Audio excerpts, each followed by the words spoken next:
Hello, everyone. Good afternoon, good morning, good evening, depending in what part of the world you are right now. On behalf of Mega Plus Oil and Gas Solution, we are excited to welcome you today's free webinar, Mastering 3D Static Model Workflow. Thank you for joining us today in this Saturday. It's truly a privilege to have with us to our instructor, Mohammed Abdul Aziz. He is a senior geoscientist with over 18 years of experience in geological modeling, seismic interpretation, and reservoir characterization across the Middle East and Africa. His extensive expertise includes 3D integrated stochastic studies, prospect generation, and reservoir delineation with seismic, well, and geological data. Before we begin, I would like to give a quick reminder. Please keep your microphones muted during the presentation, and you can feel free to post any question or comment to the chat section. And after the webinar, Mr. Mohammed will give you a time to answer every question and you can discuss about the webinar. Now, without further delay, I'll hand it over to our instructor, Mr. Mohammed. Welcome to Mega Plus Oil and Gas Solution. Welcome and thank you for this introduction. Good evening, everyone, and welcome to this Mega Plus technical workshop. My name is Mohammed Abdelaziz, senior geophysicist, and started actually as a senior geophysicist and now working as a senior geoscientist and structural modeling specialist. Today's workshop is not a software demo. It's about thinking correctly as a modeler. How seismic interpretation, geology, and reservoir modeling must work together to produce decision-grade static models. Our introduction and objectives here, starting with the integrated multidisciplinary workflow with the static models, connects seismic interpretation, stratigraphic framework, logs analysis and interpretation, facies interpretation as well, with a static model construction. Building reliable structure framework, you will have a good understanding about how to handle fault uncertainties and the QC to create geologically realistic sealed fault models. And the integration from the seismic data into the static model, you will discover how seismic attributes, inversion, and horizon interpretation drive the structure features, stratigraphic framework, facies analysis, and the property, either continuous property and discrete property for distribution in the static model. Then you will have a future-ready 3D static model understanding how geostatistical distribution, collaboration that can be transforming G and G data, geological and geophysical outputs to reservoir workflows for upcoming flow simulation projects integrated with a dynamic study. In such pictures, actually, the message for this picture now, giving you imagination how we can start our workflow from the seismic acquisition data, following by processing workflows into seismic data interpretations, integrated with the seismic attributes, following exact location for the faults and the horizons. All of those work, it takes a lot of time from the geophysicist in order to come up with the outputs of the fault framework and stratigraphic framework, and then going for the understanding of the depositional environment to create a facies classification models to propagate in the 3D seismic data integrated with the well data here. Our webinar agenda classified into 8 points. The first point, we will discuss the definition of the model and the model resolution. Second point, integration with the multidisciplinary data. And see in the third point, how we have challenges in the traditional workflow and the advanced integration benefits for the population. Then we will focus on the structure model and stratigraphic framework. Then we will take a break after stratigraphic framework to starting the core of our modeling through journey of the properties estimations, either these continuous or discrete, and what is the algorithm using for those property estimation. Then we go for the most important part, which is the end part of our webinar for the modeling QC, volumetric, and uncertainty analysis that we captured from our static model. Starting with the model definitions, to question what is a model? A model is a space. A model is not a map, is not a surface, is not a volume. It's a space. You know, in our reservoir model, we subdivided the subsurface into a 3D geocellars. Each cell, it's a space, have an X and Y and Z. And each cell hold single discrete property value, like lithology, phases, rock type. Then we are going for the continuous property for populating within each cell. And the shape of the cell and the size of the cell, in addition, the orientation of the 3D grid are determined by the available data you have and the modeling objectives, and that we are going to illustrate in the next slides. Model resolution. You know, the size of the cells itself determine the model resolution. So the resolution here is a decision. It's not a default. So you can control the resolution of the model. I will tell you how in the next slide. But I need to illustrate for you the geological model is a collection of cells which forms a 3D grid, okay? Then you can populate with the rock property information such as if you are populating with the continuous property like porosity, permeability, water saturation, net gross shale volumes, for sure this is a function of a discrete property like phases, understanding first your background about the positional environment you have, which system you are working for, low stand, high stand, because it will affect on the geometry of the layering after that. I will tell you in the next slides. And also you have lithology, you can make it a probability, and the fracture density as well. So as I mentioned for you, the size of the cell determine the model resolution. So here is some examples from try to integrate the surface data into subsurface modeling. The model resolution here, as I mentioned for you, is the decision. As you can see here in these formations, actually, to transforming this data into subsurface data, you have to convert it into cells, okay? And each you can identify the number of cells. It depends on the number of detailed or the degree of detail you need for your model. So it depends as in your objectives, okay? So for example, in this point, in these formations, we have multi-layers, so I need more details, so I can make decision as a geomodeler, okay, at these formations, I need more details, so I need to be cells, very small cells, in order to populate the phases and the probabilities within it.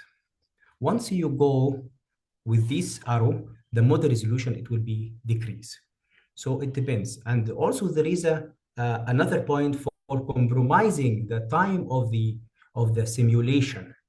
So you have to have an compromise, a compromise agreement with the reservoir engineer about the time of the simulations. It depends on your objectives.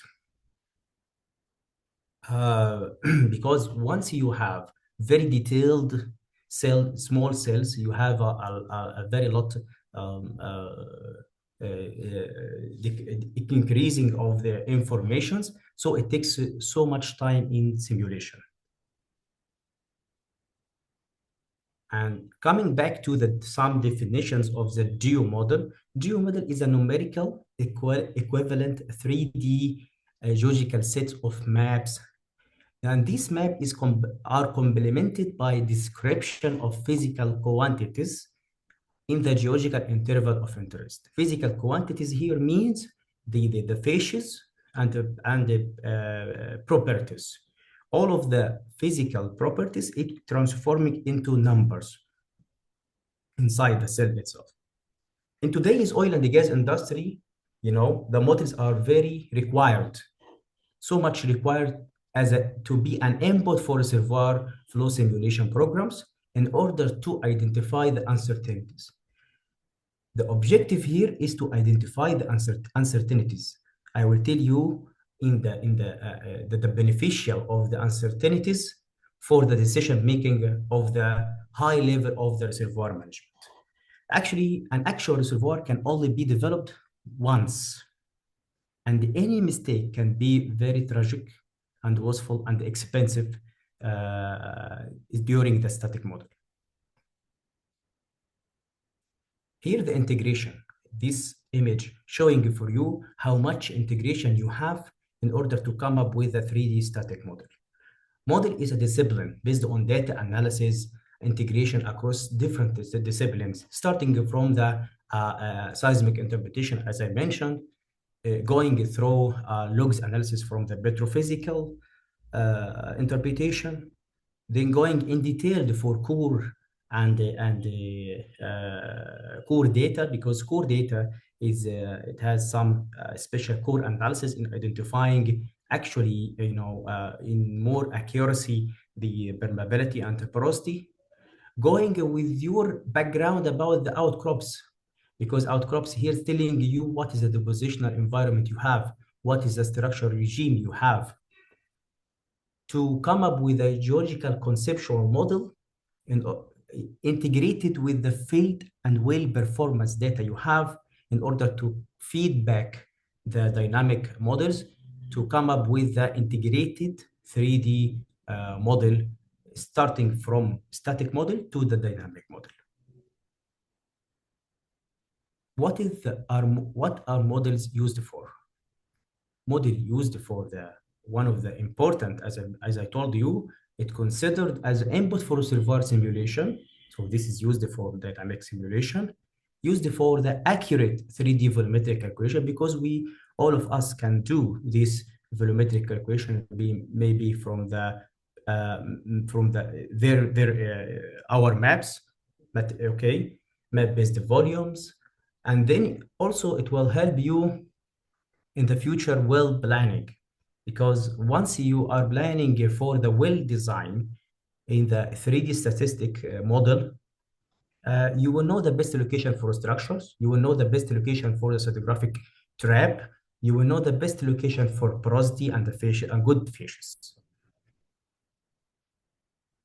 And also very useful in fault seal analysis, especially if you need to go for the downthrown side and you already produce from the upthrown side, you need to make a fault seal analysis. Once you go by the V-shale population in all the segments of the blocks, it will help you identify and analyze the field fault sealing exactly. To end with the 3D visualization of fine-scale geology, integrated phases, porosity, permeability, whatever you need for propagations, it depends on your objective. And finally, it will help more in flow simulation. What is the best stage for model?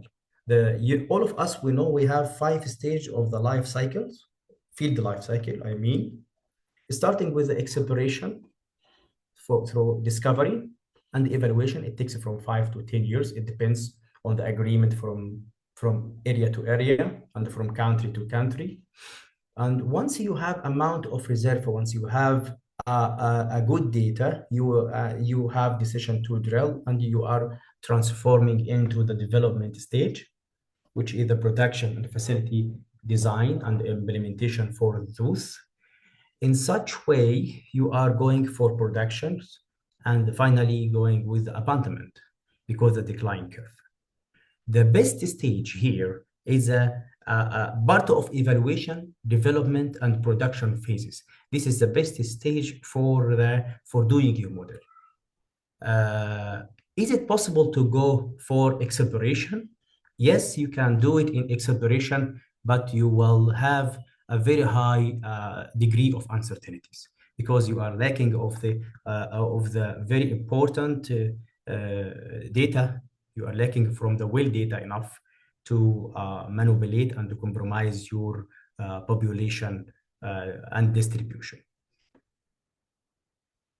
This slide, I like this slide in this webinar. Why? Because before anything, you have to have an objective, okay? What is the objective of reservoir modeling here? Once you have objective, okay, you determine the approach and technique that the modeler will utilize. So the modeler should know the objective of the modeling, okay? We have, as I mentioned, different stages of the evaluation, starting with exploration, appraisal, development, and reservoir management. In exploration, appraisal, development, okay, we all agree this is an example, okay, for the objective.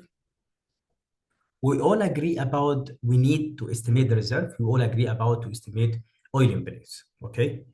Once we go for the appraisal and development, the objective increasing, and we need to know field development plan strategy, optimize with numbers and emplacement. We need to have a philosophy for completion strategy, production strategy even.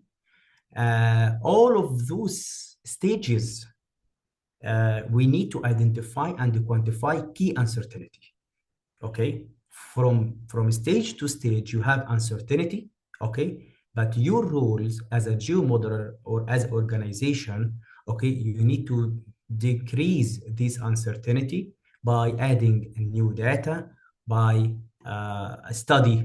by applying more study, by applying seismic, for examples, okay? And in reservoir management, you need to improve and update best scale, I mean. Even you need to update the history match, find attic oil, improve operational strategy, and you need to drill and new wells. So it depends on your objectives, okay? Your model will determine the technique that the geomodeler will utilize. All of us, we know, okay, garbage data, garbage model, garbage results. And in other way, reliable data, okay, if you have a reliable data, but you have a garbage model means here, it's not reflecting the geology, it's not match with your data, well data, and at that time you will have a garbage results. Model workflow. I will give you a big picture now about the model workflow, starting from the input data, quality control for the logs, checking the thickness map, structure maps, faults, and then going for the depositional environment, depositional systems, try to understand the sequence stratigraphy because it will reflect the geometry of layering, as I mentioned to you, okay, going for the geocellular grids and upscaling for the logs you have, and using the best algorithm to upscale your data and try to match very high degree of matching between the upscaled and the log data. Trying even using the geostatistical approach, using the variogram in order to guide the software to distribute the data in the desired directions and azimuths. Okay, because this step is taking so much time from the geomodeler in order to before propagating the fishes modeling and the petrophysical modeling. Geostatistical, we will discuss in details and understand the concept of the distribution. Before going for the fishes modeling, you have to guide the software in which way they can distribute, in which way, in which direction they can follow. Okay. In addition, if you have additional variables, data like seismic attribute, seismic inversion, machine learning techniques, how can use those all of those data in order to helping you trying to best fit make a best fit fishes modeling that respect the geological and the conceptual model in your data and matching with the with data you have. Then going for the continuous property distribution in as like porosity, permeability, water saturation, growth. It depends on the needs uh, uh, of your population, because sometimes we don't need permeability, sometimes we don't need net to gross. I will tell you in the propagation slides. Okay. All of such distributions in order to have a 3D complementary volumes that will help in assess the volumetric, that will help in also measure the uncertainty and try to make analysis on this uncertainty to take a good decision for the reservoir management. After that, you can export the volumes into the dynamic model for doing a flow simulation. And by the way, it's not the workflow, it's not easy like that. Actually, it's iterative workflow. Sometimes I have to come back to the seismic interpretation, adjust some faults, and come back again in the variogram analysis, especially in data analysis. It takes so much time adjusting the errors and to come up with the matching with the dynamic simulation. Geomodel types. This is the normal 2D deterministic models. Actually, you are using the well data here in order to mapping the 2D data without respect the area in between the wells like that. So it going by the average weight interpolation between well and the others, so going like that. In the second type of the geomodel type, it's a 3D geostatistical models. So we will discuss more in deterministic and statistic and geostatistical definitions and the difference between both all of them. But here just overview about the results and outcomes from the 2D and 3D model you have. This is an example from porosity propagation in the 3D distribution. Going now for the beneficial of multidisciplinary input data, because this is the input data we need. We need to we need to make it reliable, matching with the geological sense. This is the most important. So we need to have enough information from different disciplines in order to come up with the realistic geological static model. So geological data utilizing reservoir characterization here, you have a different data sources. You have a well data, borehole logs. You have a cores, outcrops, thin section. The more data you have, okay, the reliable model you get. The more data and the trusted data you have, the more realistic model you get. So for sure, we have the wells data. Okay, well data is truth, but well data is not sparse. Okay, it's already sparse. It's not continuous in directions. It's not follow the fish's directions. You get my point. So you have also uncertainty. It depends on the amount of wells you have. It depends on the seismic data you have. Seismic is continuous, but indirect. So sometimes it's not telling you directly about the properties. Do you get my point? It should have some analysis like seismic inversion to telling you some kind of confidence about the distribution of property. For example, from acoustic impedance, we can know the porosity here. So a lot of data sources we need to have it in input data for the static model. And data sources also come with the professionals like geophysicist, petrophysicist, sedimentologist, geologist, biostratigrapher, and structural geologist. And here is the some kind of process like depth conversion sharing between a geophysicist of the seismic processing here and petrophysicist and seismic interpreter, and the quantitative interpretation for probability modeling, also sharing between the geophysicist and the petrophysicist. Structural interpretation sharing between seismic interpreter, geologist, and structural geologist, and the biostratigraphic also sequence stratigraphic interpretation sharing between geologist and geophysicist and the biostratigraphic.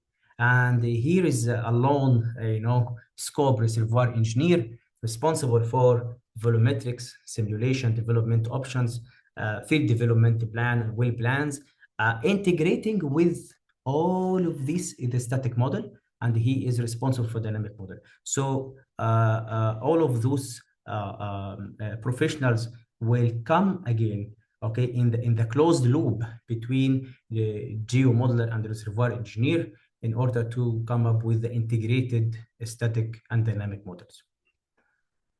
What is the seismic data provides information for the static model? It's provide structure framework, stratigraphic framework, kind of facies classifications, variation in rock properties and the fluid types across the reservoirs, telling you where is the geology, okay? Validation on fluid and the pressure change if there is some faults at the compartmentalization, okay? Identifying sweet spots related to the different reservoir conditions because it will have different pressure and the fracture properties as well. What are the challenges in traditional workflow? We have a lot of challenges. I'm trying to summarize some points for you in this webinar for overview about it and how we solve it in order to come up with good, reliable data. So we have challenges in depth conversion uncertainties, fault framework mistypes, and the limited feedback loop between interpreters and the modelers. Depth conversion uncertainty here,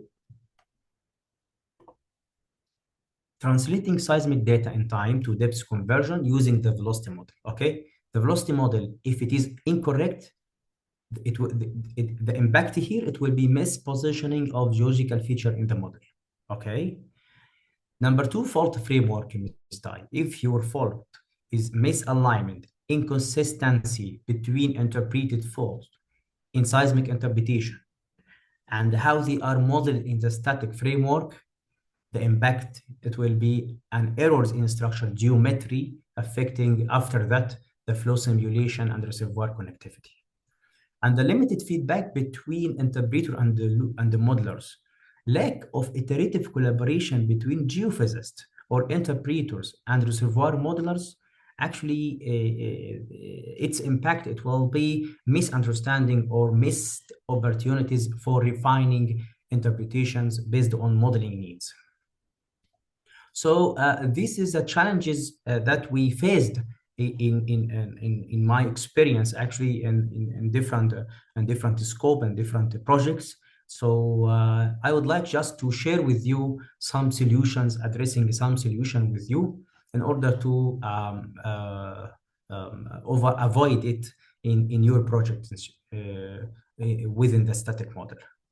See, this is an example of the velocity model.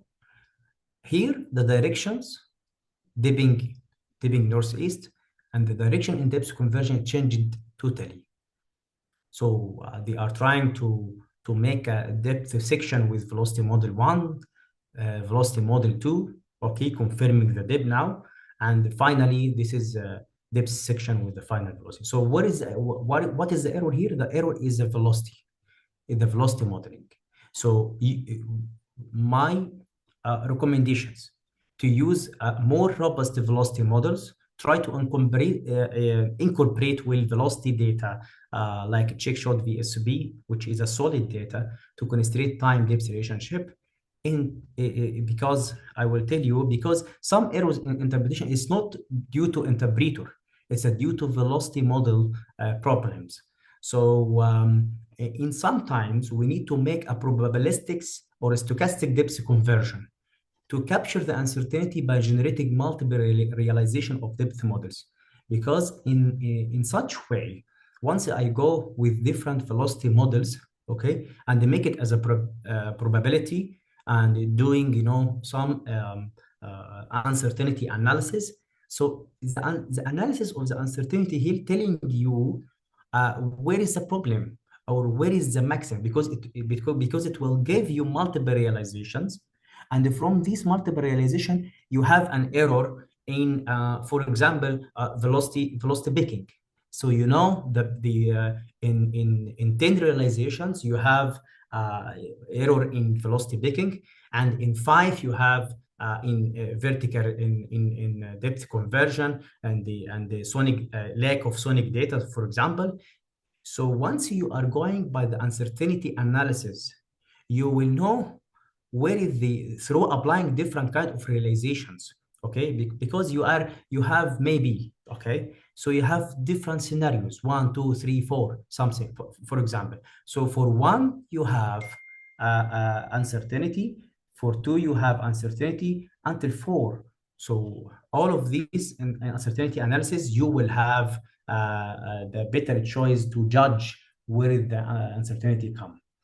And try to make iterative calibration.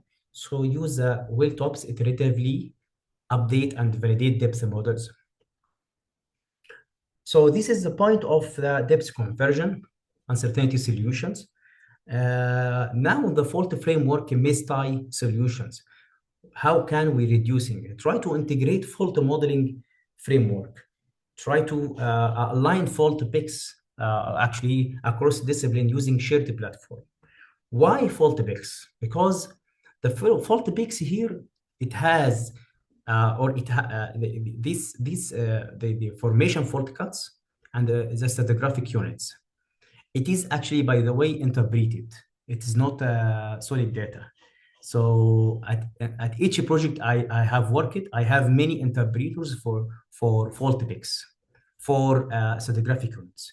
Uh, to solve these problems, this should be shared in the shared platform like Petrel or Squawk or Cat for geophysicists, for geomodelers, in order to be one. The agreed one should be shared. Okay, this is one. This is the solution here to avoid any misties. Okay, and the second solution coming from the using of AI technique, which is snap to seismic. Refine fault geometry by snapping to seismic events during modeling building. So during modeling building or during seismic interpretation, you need to make some kind of AI help you. At these points, it's called the seeds. It will keeping you to stay on the same event. Okay, this is kind of saving time, accuracy more. For sure, you will have your experience, but should be now we are in the AI techniques all over the any scope in the seismic, in our world, uh, in everything we have AI. So we have to use it. We have to help to get his help in identifying the same event all over the cube. Because sometimes the map is very beautiful. Wow, there is no error in the map, but actually, is it right? If the fault is correctly, you get my point. If there is a geological sense, what about the fault throw in the geological sense? What about the hanging wall truncated problems? So a lot of problems telling you where is uncertainty coming. Okay, so and in such way, and for the fault validation with the well data, try to use well trajectories and fault cuts to check and refine your fault positioning in the model. The third point, improving the feedback between interpreter and the model solutions through collaborative multidisciplinary teams. So we have to encourage, the project manager, the organization, encourage the interpreters and the model and engineer to work together, to work in the co-located groups. Okay, we need to close this loop. So the looped workflow here allow model updates to inform reinterpretation of seismic and vice versa. Sometimes I need to refine the fault interpretation. Sometimes I need to refine the fault the fault cuts in the pics. Okay, so the solution even here try to make shared digital platforms. So once you use the integrated software environment, it will allow for real-time collaboration and data sharing. What is the advanced integration here for before starting our static model? Advanced integration here, actually, it's related to the seismic background because the seismic is continuous property. As I mean, seismic data is a continuous even between the wells. Okay, so and this is the only way to follow the data in between the wells. So once you have a good analysis for seismic attributes, sometimes you are using machine learning classifications, and there's certain type of seismic inversion, and for sure the dynamic data integration. Seismic attributes analysis, machine learning, seismic inversion, they have outputs. Their outputs considered for the modeling as a secondary variable property. So this is secondary variable property is very useful. Is very useful, especially in the fishes population, because once I get the second hand for after variogram analysis and data analysis, I'm telling you here, this is the second input data. You can use it, you can integrate it before doing your fishes modeling. It will help more. I will show you in the fishes modeling.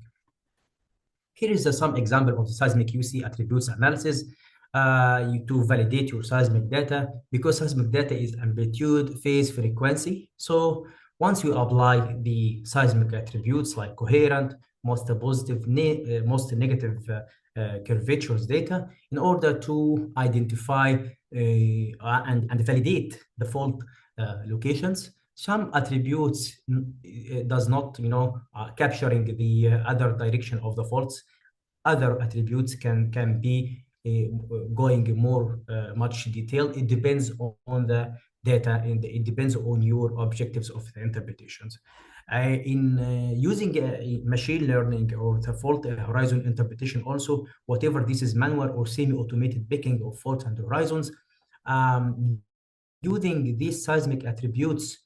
This is for examples here by seismic attributes. This example, time inline, crossline, and time slice. Okay, and using AI-assisted interpretations after detecting the salt domes, you are telling the software through AI buttons to extract for you the salt dome like that. So also this is one of the integrations. I'll tell you the most recent update machine learning classification, which is called RGT seismic model. This is relative geological time. The best thing in RGT, it's actually integrating a chronostratigraphic volume where every seismic sample is assigned. It's relative to deposition age. It's now respecting the depositional model. It's respecting the size sequence seismic stratigraphy. So RGT is a vertical derivative and is so much sensitive to stratigraphic discontinuities. For sure, it needs your help. It needs your guide. Once you guide the software to tell him, this is a sequence boundary 1, sequence boundary 2, and I'm working on the low stand system tract, go for the RGT model, okay? Give him some input data. So he will give you the special gradient of the model. They will give you the chronostratigraphic interpretations, okay, respecting the stratigraphic discontinuities, and for sure it will reflect on the vertical displacement of every horizons in the RGT model will also compute it, even if you are working on the poor seismic data. You can you need to review this seismic model. You need to try with your data. Try. This is my recommendation for you. And the best platform here. It's not for marketing, but this is for to be used in if you have a chance to use value scan. This technique very useful, especially if you are working in the sequence photography and you need to know the relationship between the structural framework.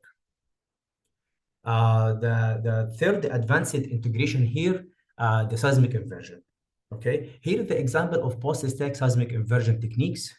I try to capture for you the best type, which is model-based seismic inversion after a long journey of wavelet extraction and see the well here.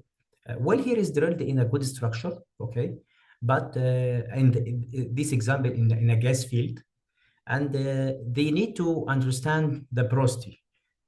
They need to understand the porosity results of this well and trying to integrate with the seismic data.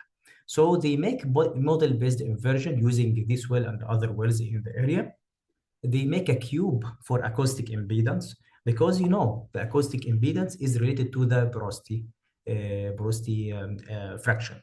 So after that, they convert it to porosity prediction to come up with the integrated porosity all over the seismic cube. So you have a seismic cube of porosity predictions, and this one, as I mentioned to you, it will be as a secondary variable property before doing the petrophysical modeling. So it will very helpful for your static model. This is the third type of the advanced integration. The last one with the dynamic simulation here, it's called sensitivity analysis. Sensitivity analysis, it comes, as I mentioned for you, our workflow is iterative. So after run volumetrics and run flow simulation, they found you have area is 20% less recoverable oil. Okay, and you already interpreted the model A fault 50-meter east, the red one, and the horizons, okay? And you have another scenario of interpretations, 50-meter west, orange fault horizon, and the interpretation with this drag on the fault, okay? This is normal drag here. And they discovered the dynamic model reservoir simulation. The fault A, okay, using in the model, gives 20% less recoverable oil. So this is already accumulated, and you already produced from this compartment. So you need to refine again your interpretations. So at that time, you will update your model for the orange fault and coming back to dynamic simulation. So most modern geological modeling and reservoir simulation platform allow sensitivity and testing and analysis like Petrel, RMS, decision space, and the T-Navigator. Now we will focus on the structural model which is a backbone of the static model. The structural model here provides a container for populating fishes and rock property, whatever this property, as I mentioned, discrete or continuous. What is required? It is required interpolated horizons, okay? Required faults and internal layering scheme. So from 2D grid to the 3D grid, to the 3D cellular grid, okay? As it depends on the model resolution you have. You need to have a fault framework from the interpretation. So it's a major control on the reservoir volumes and the flow behaviors. Why faults modeling? I have 3 questions in this webinar. This is the first questions, okay? The first question is why fault modeling? The second question is why facies modeling? And the third question is why petrophysical modeling? The answer, it will come on the slides. Starting answering the first questions, actually, fault modeling, it's a considered structure control. So without fault modeling, your maps, it will be wrong. The gross rock volume, GRV, it will be incorrect. Hydrocarbon column height may be miscalculated because it affects on the volume height, the area of upthrown or downthrown that bounding by the fault. Fault is have a good relation with the compartmentalization because fault is divided reservoir into compartmentalizations as in these examples. So in the compartments here, it's different, it has different pressure. So if not modeled, you will assume fault connectivity, okay? And the pressure predictions become unrealistic, and even the wind interference analysis becomes wrong. So this is now the beneficial of fault modeling. Fault modeling acts as a flow behavior in dynamic simulation. The sealing fault delaying the water breakthrough, okay? And the transmissive flow connectors here will accelerate the production from the water.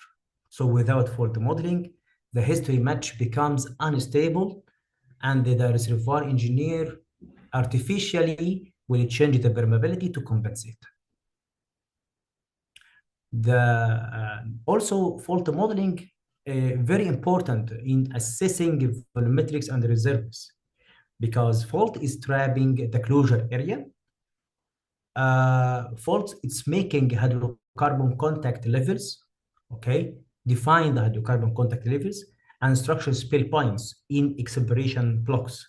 So if faults are misplaced, you may overestimate or underestimate the reserves.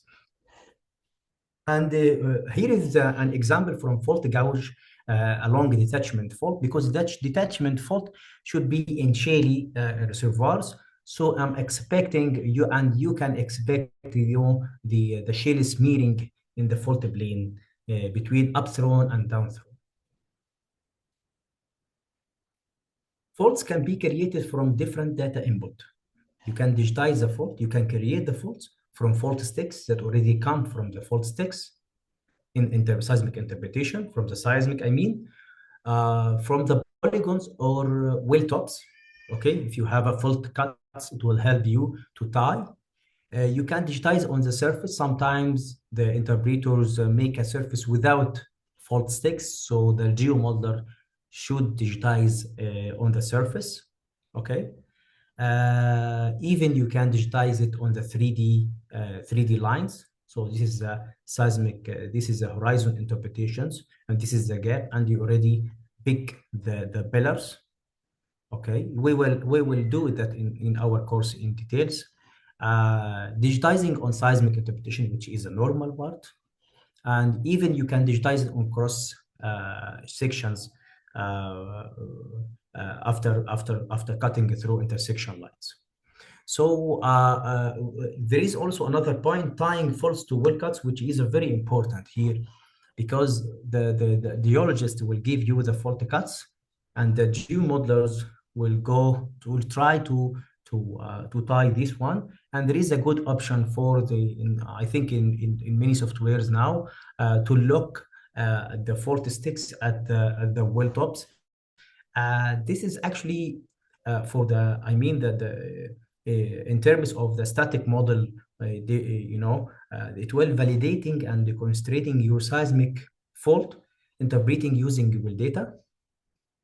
It will ensure the fault geometry and displacement seen in the seismic to be as a consistent with what the well penetrate, okay?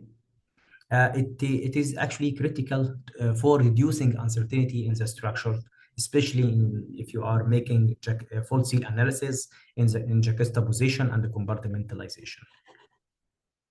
Compartmentalization here means a compartment in upthrown and a compartment in and downthrown, because as I mentioned to you, the fault is classifying the model into compartments with maybe different pressure, maybe have a kind of communication of pressure.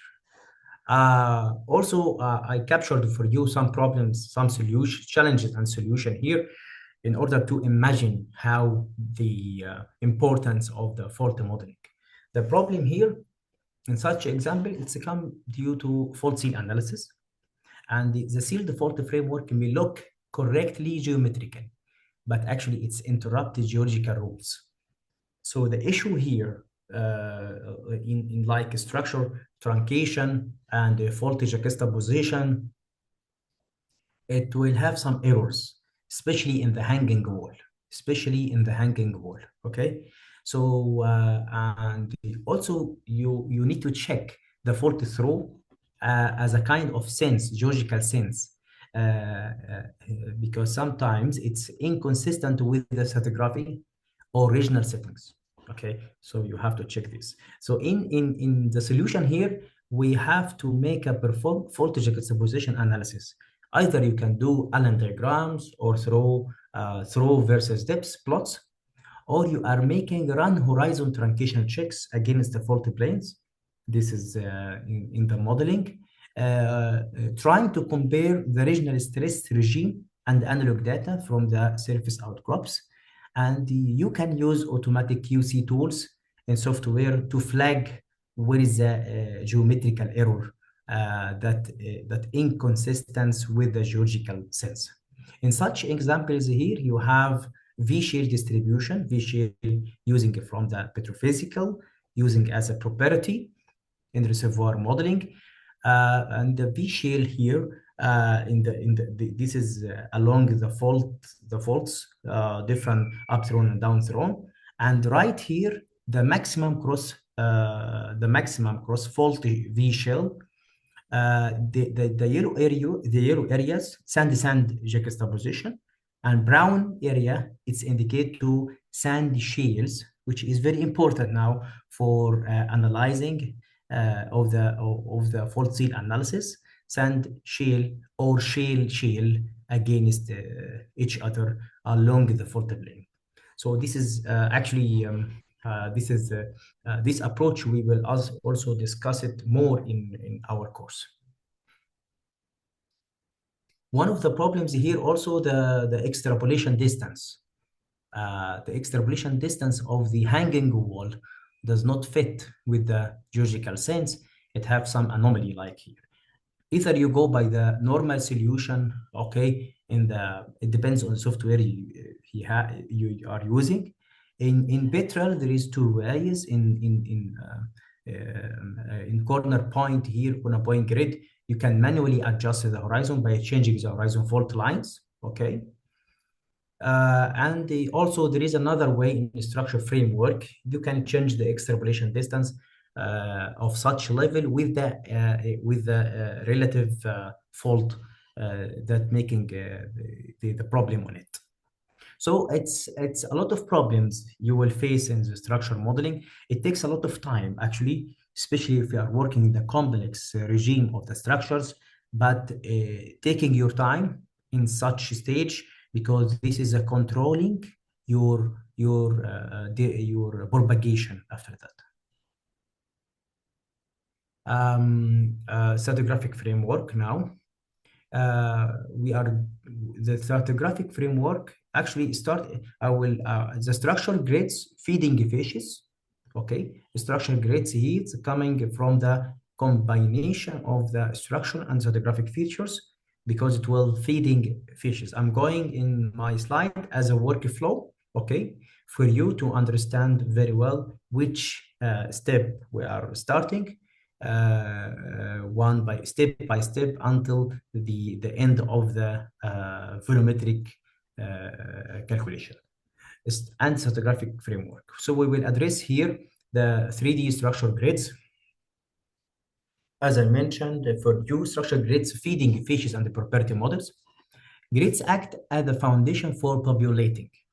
So you have fishes modeling, depositional environment, lethal fishes, petrophysical models, porosity, permeability, saturation. This is actually, we are focusing now. This is our objective during our making of the horizons. So this is the surface outcrops, okay? And this is the structures, and so it has some layering. So in order to convert the geological assumptions and information of such area into numerical 3D cells, okay, you need to have a fault framework, you need to have a skeleton data, and in order to make stratigraphic a stratigraphic framework in the seismic scale, this is the horizons.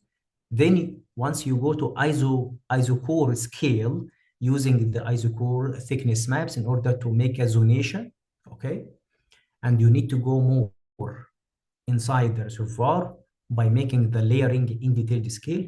But the layering here, it depends on your conceptual depositional model in your area and the sequence stratigraphy study in your area to understand very well the unconformed surface, to understand very well where is the sequence background that will control the geometry of the layering, either to go on lapping, top lapping. I will tell you in the next slides.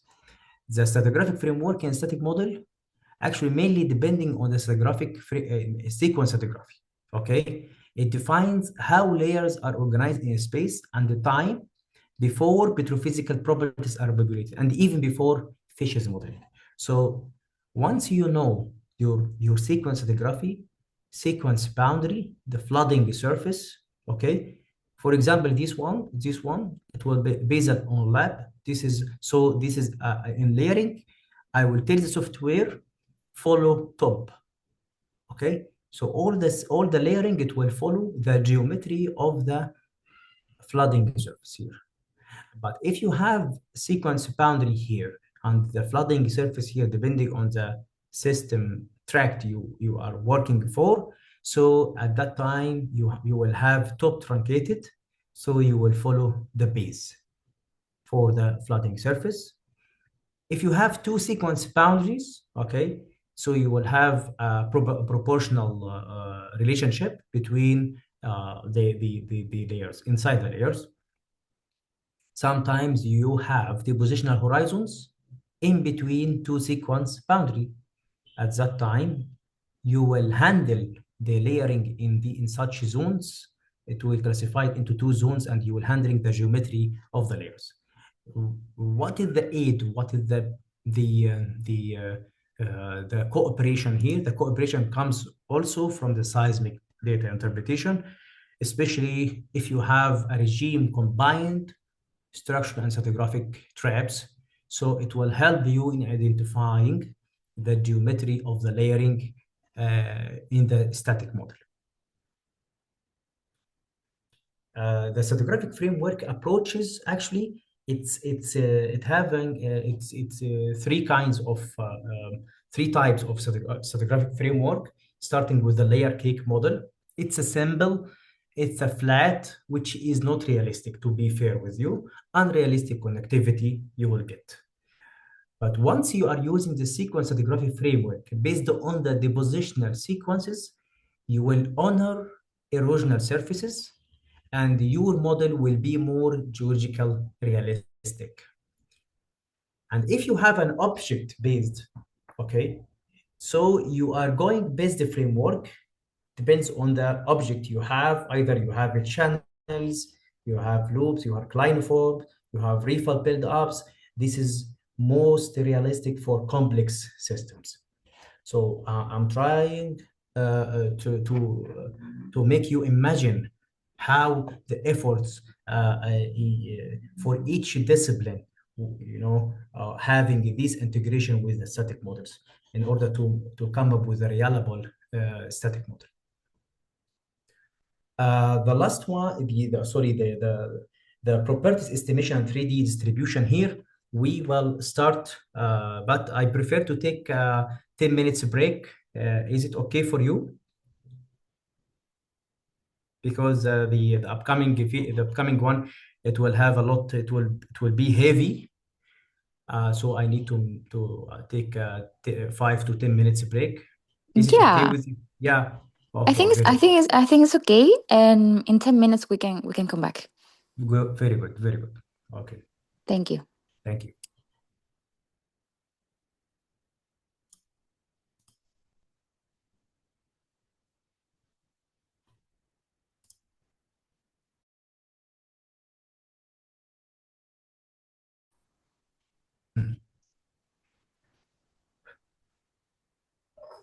Now we will talking about the properties estimation and 3D distribution, starting with the scalable logs.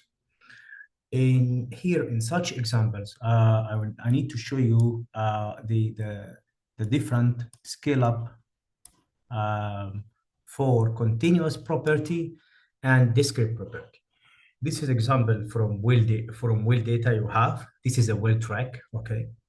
This is the porosity data coming from the petrophysical analysis from petrophysicist.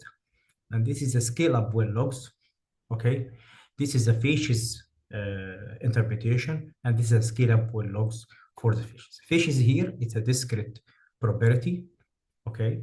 And porosity here is a continuous property, like porosity that has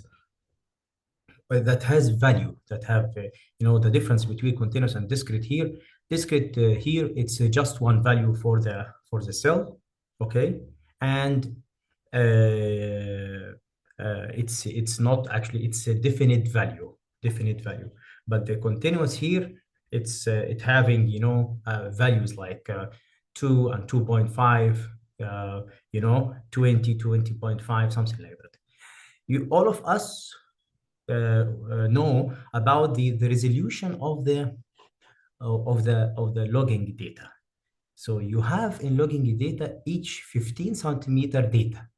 So if you are going in upscaling each 15 centimeter data, okay, you will have very, very dense tube modeling, I mean, and it will take so much time. It will make maybe it will take months to run any simulation. So that's why there is a scalable logs. This is a beneficial of scalable logs. This is taking the averaging of your raw data. As you can see here, it's classified, this part is classified into one, two, three parts in taking the average, and also in such a zone or the sand here, it taking also three cells, three vertical cells, I mean. So this is the upscaling now, okay? You are upscaling the property into averaging values, okay? And after that, you need to check the upscaled in histogram with the raw data.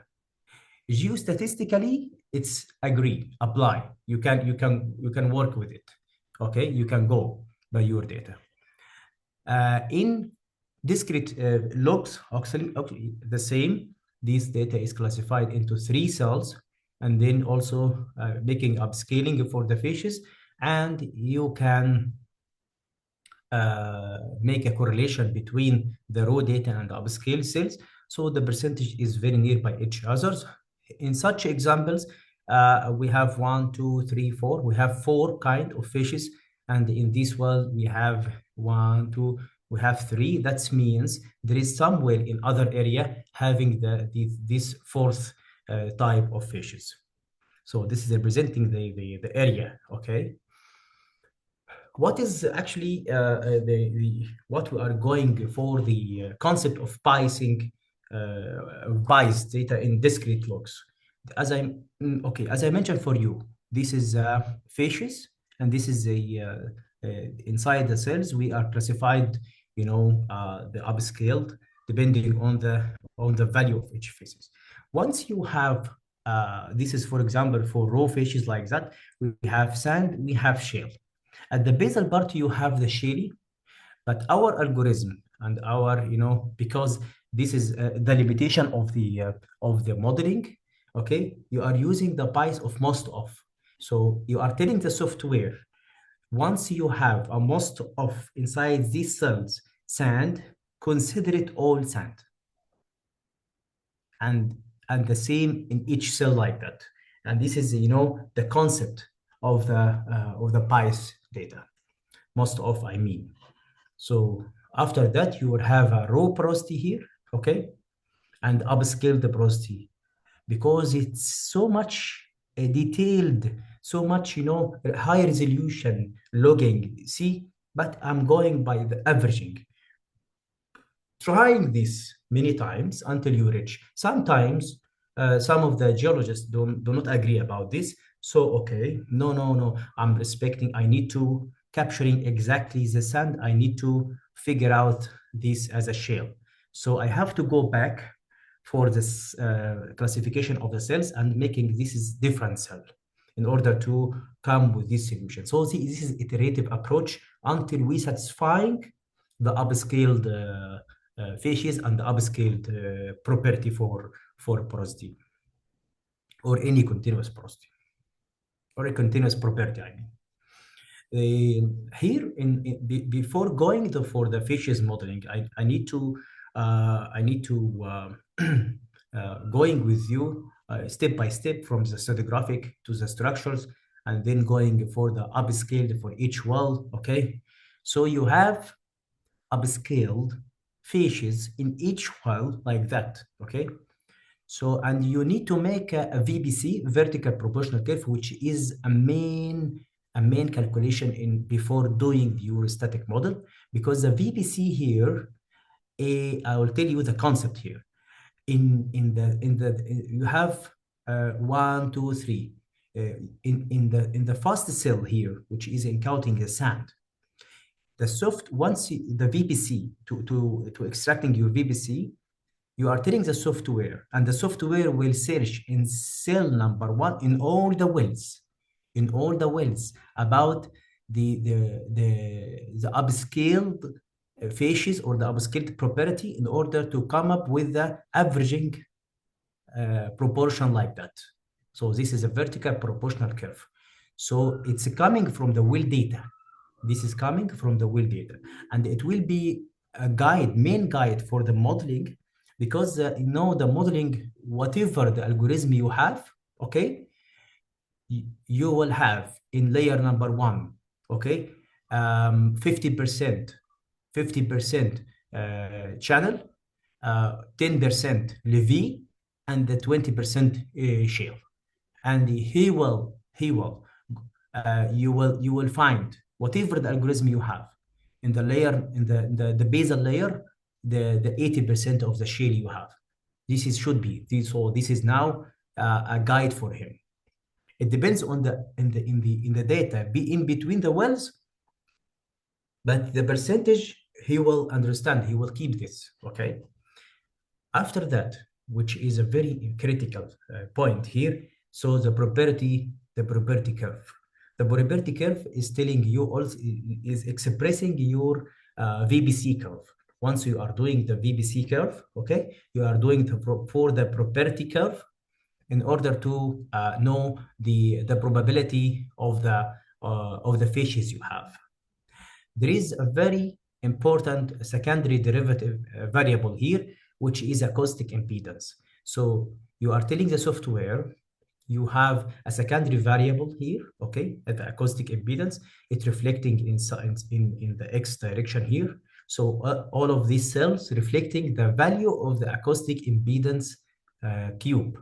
So for example, in 15, this is, I cannot read the number very well, okay, but this is 15,000 maybe. So above 15,000, it will be shady, okay?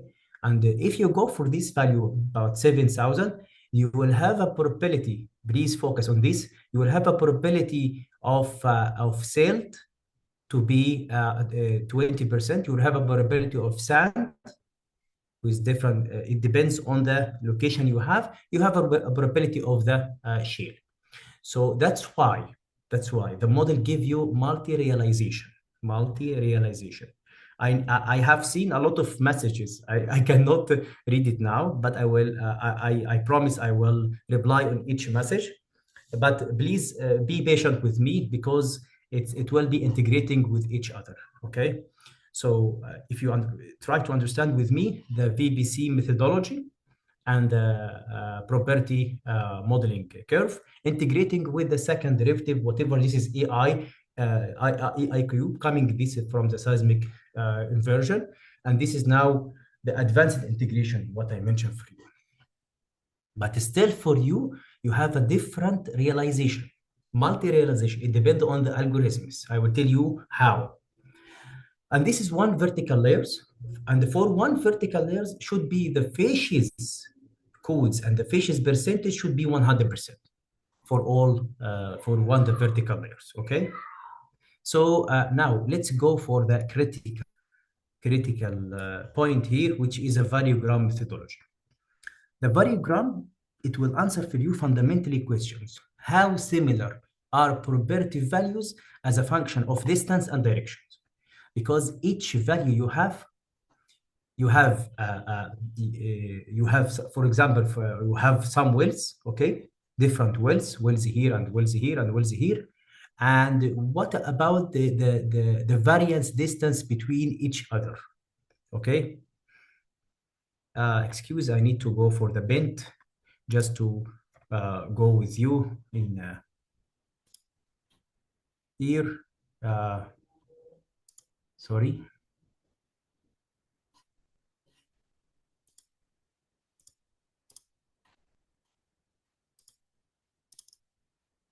So now I'm sharing my screen. I'm using now the bent software. I need to going for you for the variogram understanding.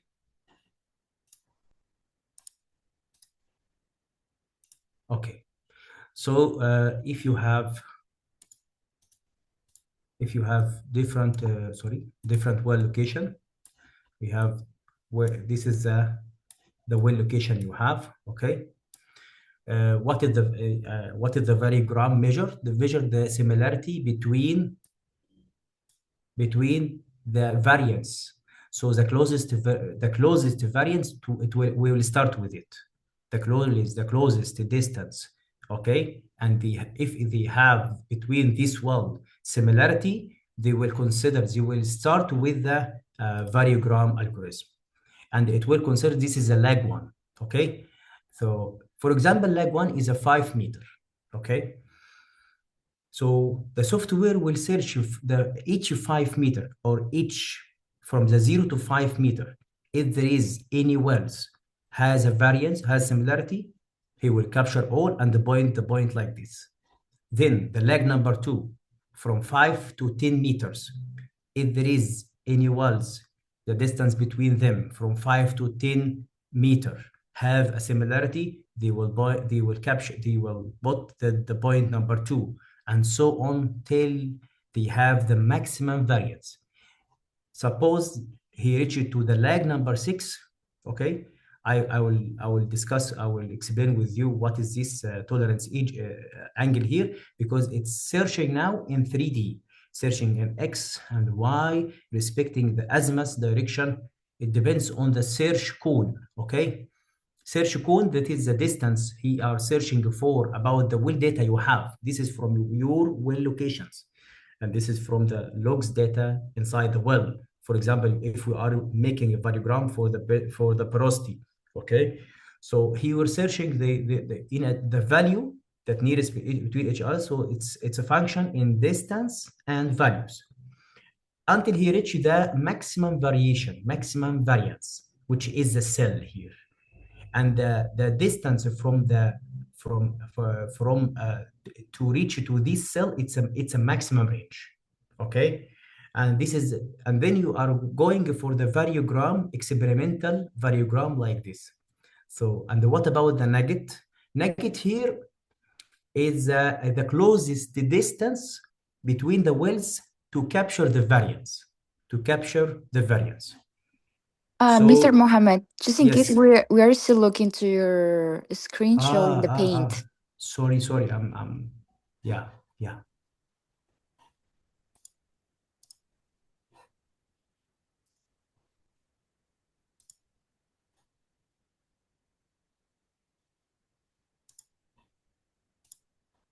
yeah.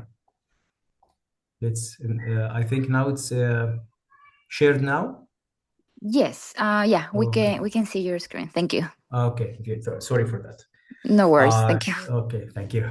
So the variogram, as I mentioned for you, is a quantifying special continuity of the geological property. So as I mentioned, I will repeat it again because it's very important to understand the algorithm of the variogram. It's respecting here the distance versus direction, distance versus direction and value for each point. He will consider the well data. He will consider the well data and try to get a variance between the closest distance, which is a negative here, and searching for it along all the wells you have. For 5 meters, he will put it, for example, I mean, from 5 to 10, he will put the second point, and 15, suppose you reach it for the 50 meter, which is a lag distance, and there is no similarity between the well data and between the logs data after that. So the similarity of the variance stop here, which is the cell. In such point, the variogram understand now his inputs to put the nugget, okay, to put the cell, to put the range, and then you will go for the doing your match through try to match the experimental variogram data to the well data you have. I will give you more examples if you have questions. I have different slides after the webinar. We can discuss in more details about it. But for the time being, it's in static model variograms, how phases extend. He's telling you how petrophysical properties propagate and how geological realism of the model, okay, itself, depending on the searching cone, depending on the direction, depending on the distance between each other. All of this, he is quantifying the spatial continuity, the spatial similarity. So it's going from point to point. This is, you are going by horizontally and going vertically, and I don't care about the vertically, because the vertical resolution, it's coming from the upscale well logs, but I'm discussing the horizontal variance, For example, I have types on static models. For if I'm applying variogram for facies variogram, okay, so I'm controlling facies geometry, usually long range horizontally and very short range vertically, which is capturing from the zonation thickness and the well logs. But strong anisotropy now, if you have a fluvial channels, so it's the major part, it will be 15,000 meter, which is a channel axis, and the minor is a 400 meter, and the vertical, which is a thickness here. Okay, I am coming back to the bent. If you can see, I need to. Okay, I can draw it here. You can see my screen, I think, right? And if you have a picture like that,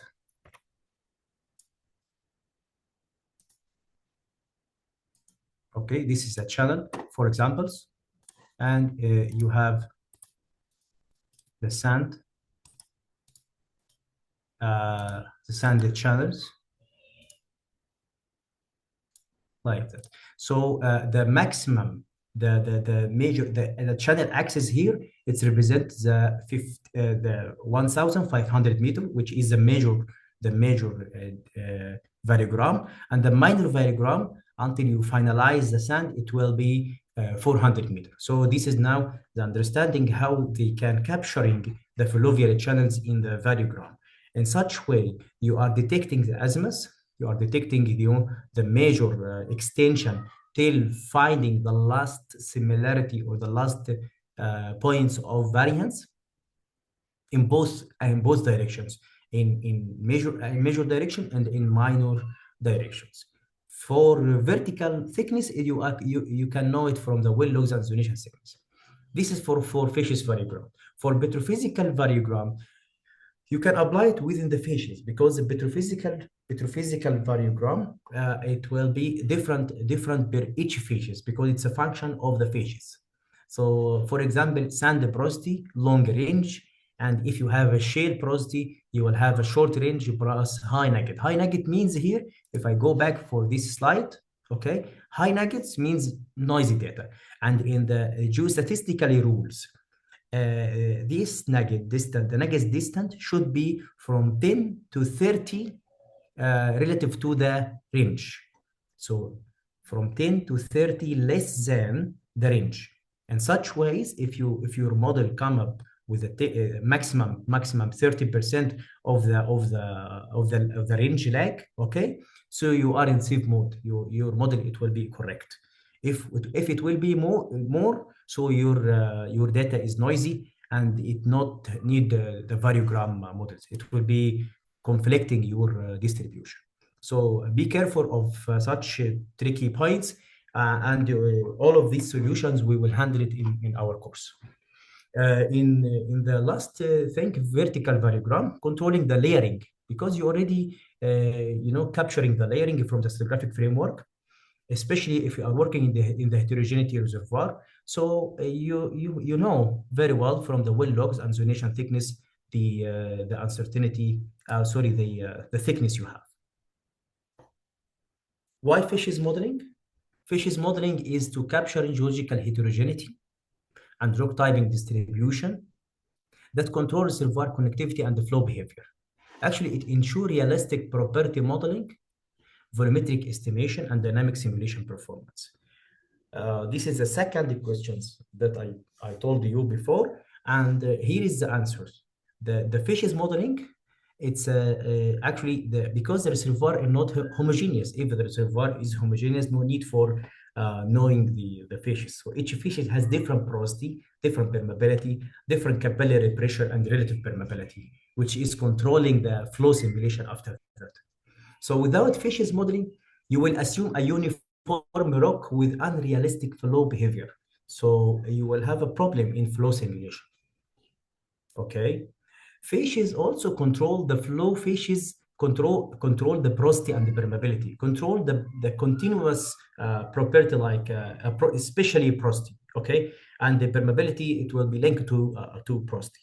So in even thin shale tricks can create vertical flow bottlenecks, which it will affect on the dynamic simulation, and he will come back to you from where this come. Okay, so you need to handle all of this to expect the flow simulation on it after that. Fishes define connectivity. Okay, fishes modeling define sand body continuity channel, connectivity, compartmentalization, flow barriers. So all of these, examples justify for you what is the importance of the fishes modeling. And also it will improve the volumetric. Different fishes have different net to gross porosity, have different hydrocarbon saturations. So it's telling you where the good rock, okay, and where the barriers are. Where is the good rock? I mean quality. Here is the quality. And where is the hydrocarbon saturation respectful for this rock? So without fishes modeling, the STOIB, it will be biased, and the net bay, it will be overestimated, and you will have a lot of uncertainty. Different ways to model fishes here. Either you model through deterministic fishes modeling. At such point, you will have a polygon, you will have a volume that interpreted from the seismic data, for examples, used to control spatial distribution or other. And this is an example, as I'm telling you, cross sections, just to show you how the lateral change in the fishes from area to area. Okay. So if you go for deterministic, okay, such as height, average, and distribution, something like that, it will give you one realistic approach. And if you go for the stochastic fishes modeling, because the area in between wells needs trend, needs algorithm to understand. But this algorithm and this technique should be matching with the geological sense, as I mentioned to you. So it depends on your variogram that come from the depositional background effect that comes from the surface outcrops background. All of such information gives you a conceptual model or a realistic conceptual model to populate the fishes or to predict the fishes in between the wells, especially in the area without wells, the well data. So stochastic here, fishes are populating in the model using random sample probability distribution. If you don't know your object direction, if you don't know the fish's kind and don't have a good proof for the fish's modeling or prediction for the fish's modeling you have, let software will not stop. Software will do for you the population whatever you need, but you have to guide him. You have to help him in order to have a good, realistic model. Okay. Once you go for the geostatistical fishes, including some kind like sequential indicator simulation here, okay, this is populating. I'm populating using a variogram control. So I have some control. I have, as I mentioned to you, if you understand well the variogram algorithm, you will do a lot of time. You will do a lot of time trying in data analysis to adjust the variogram to make it a best fit, make it a best fit with your data available. Okay. Sometimes you need to assign values, and this is in I will tell you how we can do it if you don't need for the populating in some property. Different ways to model fishes, coming back as example for sequential indicator simulation, and here the fishes here is classifying, it's sorry, it's distributed according to the kind of distribution you have, either to go by deterministic. So deterministic here, you can assign value, you can iterative, you can draw, you can have a seismic volume extraction indicator also. So once you have a kriging, this is one realization, okay. Or you can go for the most common algorithm, which is a stochastic here. Whatever you are working for the pixel based, if you don't know the shape of or the positional system for the fasces. So you go for the fasces without knowing its directions, random using the random indication, random Gaussian simulations, or if you go for the carbonates to understand the trend and to guide him in the trend of the deposition. Uh, if you have an object base, if you have an object like a fasces, fluvial fasces, something like that, you can define the shape and you are going the distribution of the fasces. It depends on your VPC. So vertical proportional curve for the percentage of the shale, for the percentage of the channel, for the percentage of the shale, the sand, I mean, he will capturing in all the channels. Okay. So also you have a guide. You can go back for the VPC and adjust the percentage and come back here for the distribution. So the sequential indicator simulation, it's actually honorable data. It's capturing geological uncertainty. It's give you a multi-realization in order to capturing the uncertainty where exactly. So use a widely in reservoir modeling software like Petrel or RMS for this kind of simulation. I will go again for deterministic approach.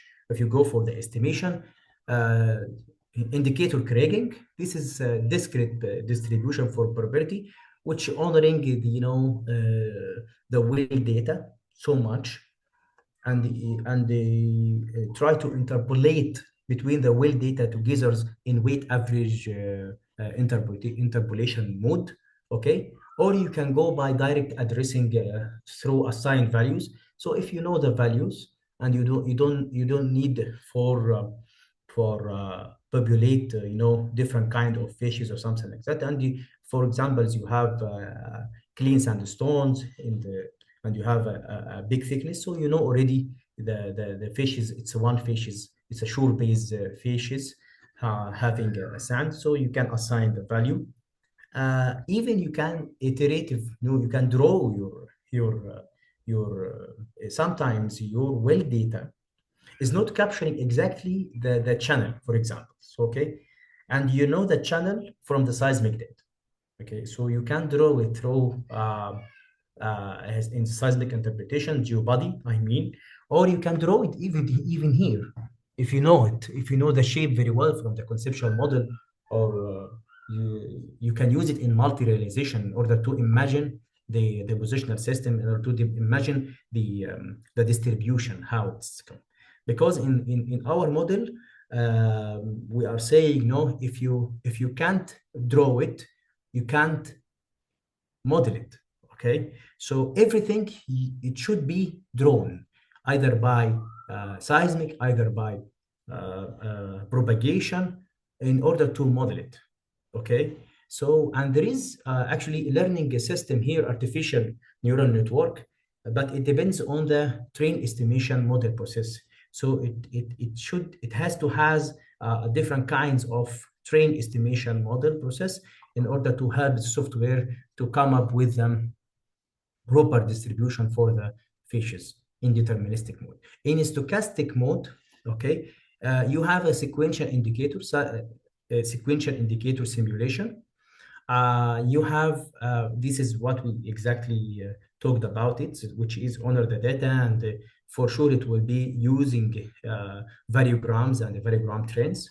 Okay, you have truncated Gaussian simulation, and this truncated Gaussian simulation it's using when your object it has different shape, it's disappear in some area and having a repetition appearance again. So it depends on your fishes.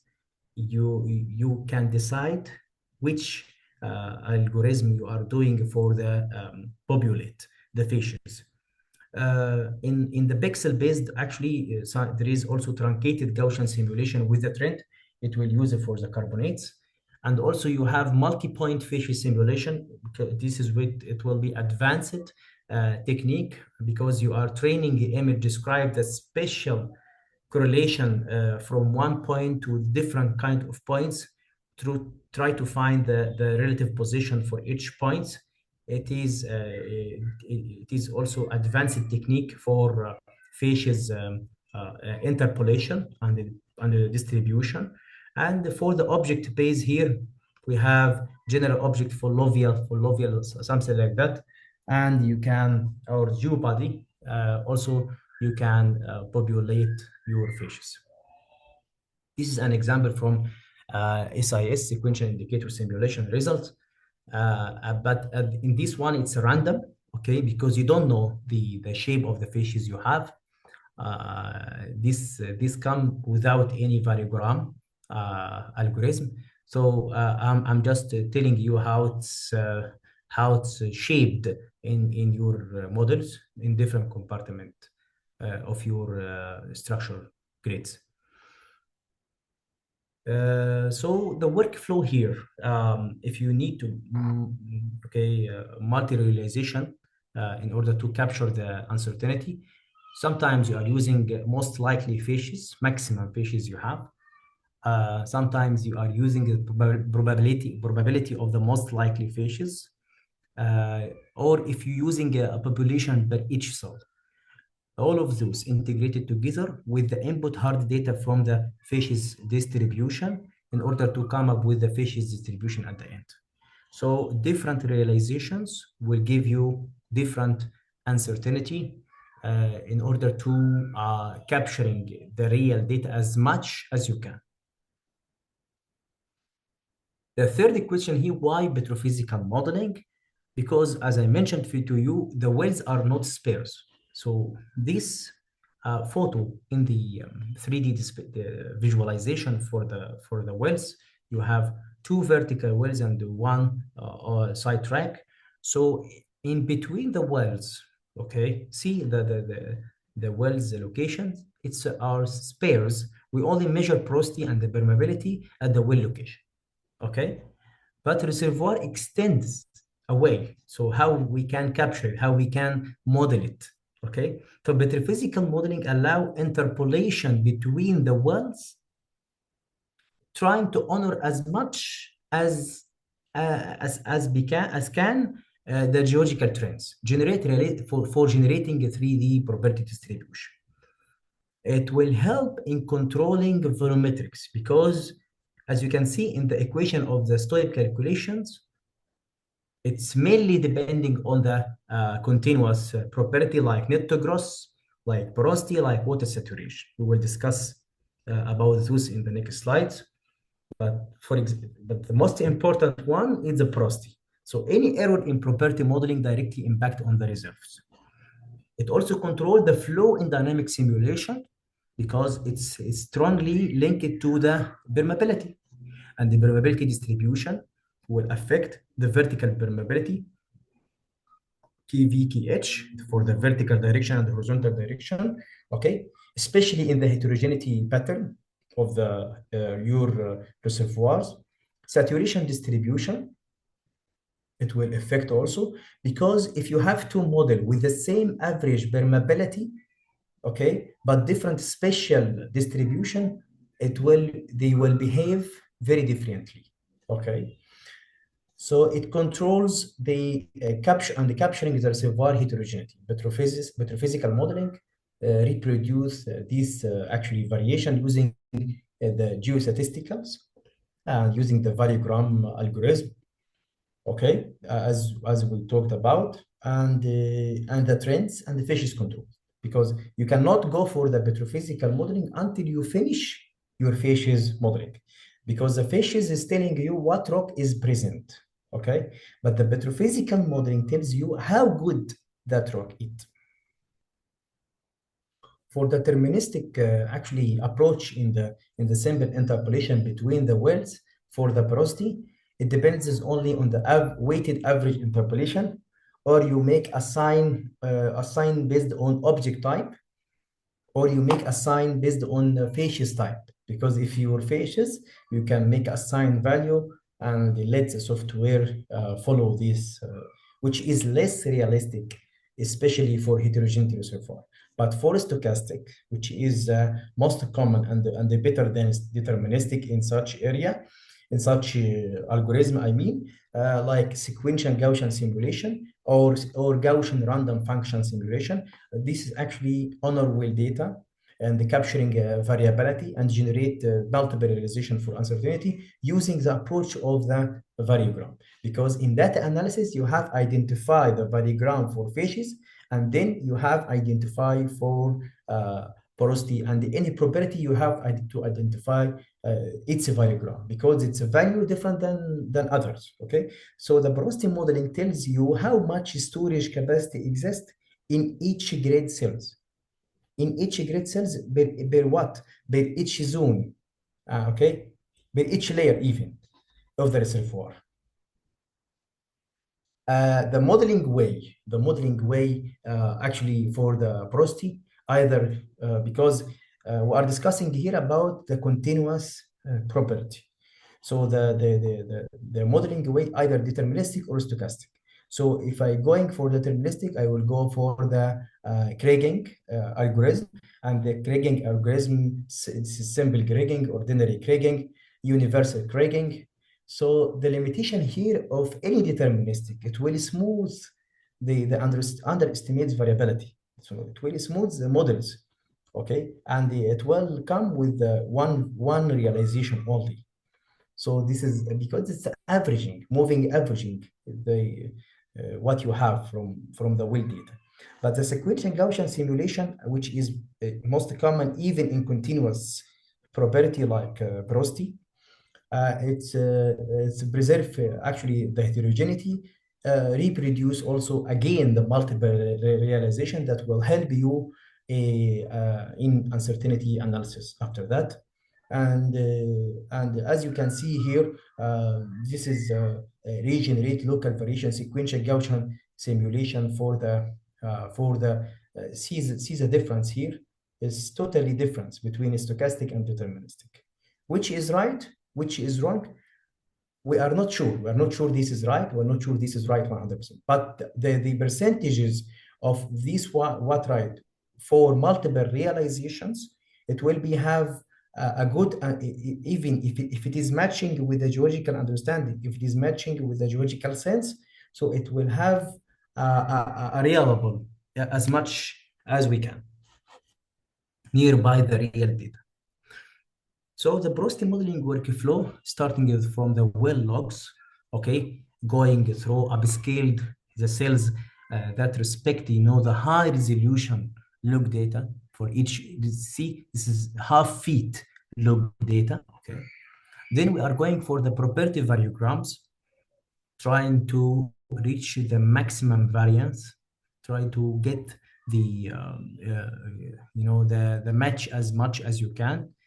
After that, you are going for the histogram to define the relationship between each facies and see the upscaled relative to the well log data in order to come up with the 3D facies modeling for using in porosity modeling.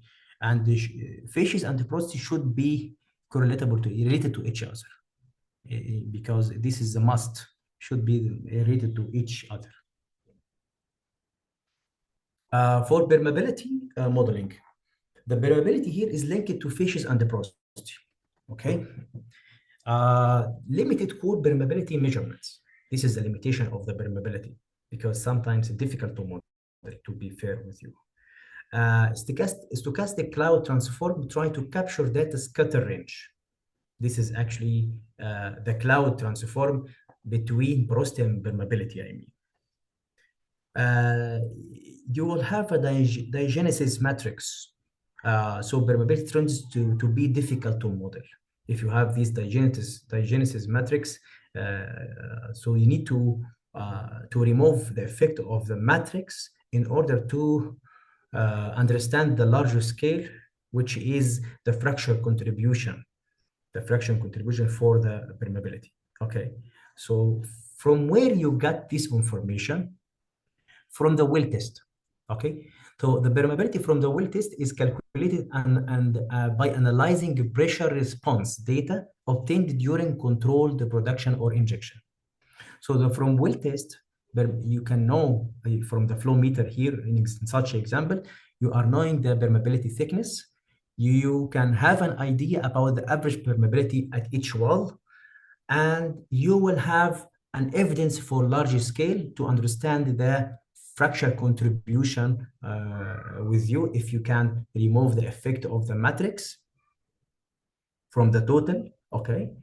There is a beneficial point here helping, the geoscientist, which is a barriers, because it depends on the length of the test and the radius of investigation. They can detect the barriers because sometimes in seismic resolution they cannot capturing the minor fault, and the permeability test, okay, from the well test they can capture there is some barrier, or they can validate your fault, okay, if it is very nearby the well.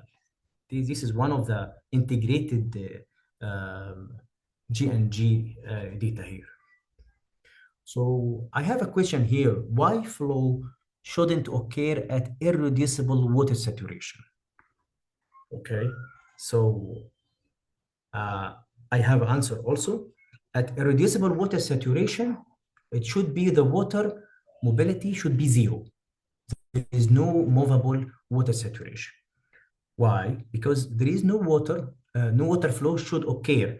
The only oil and gas should be mobile.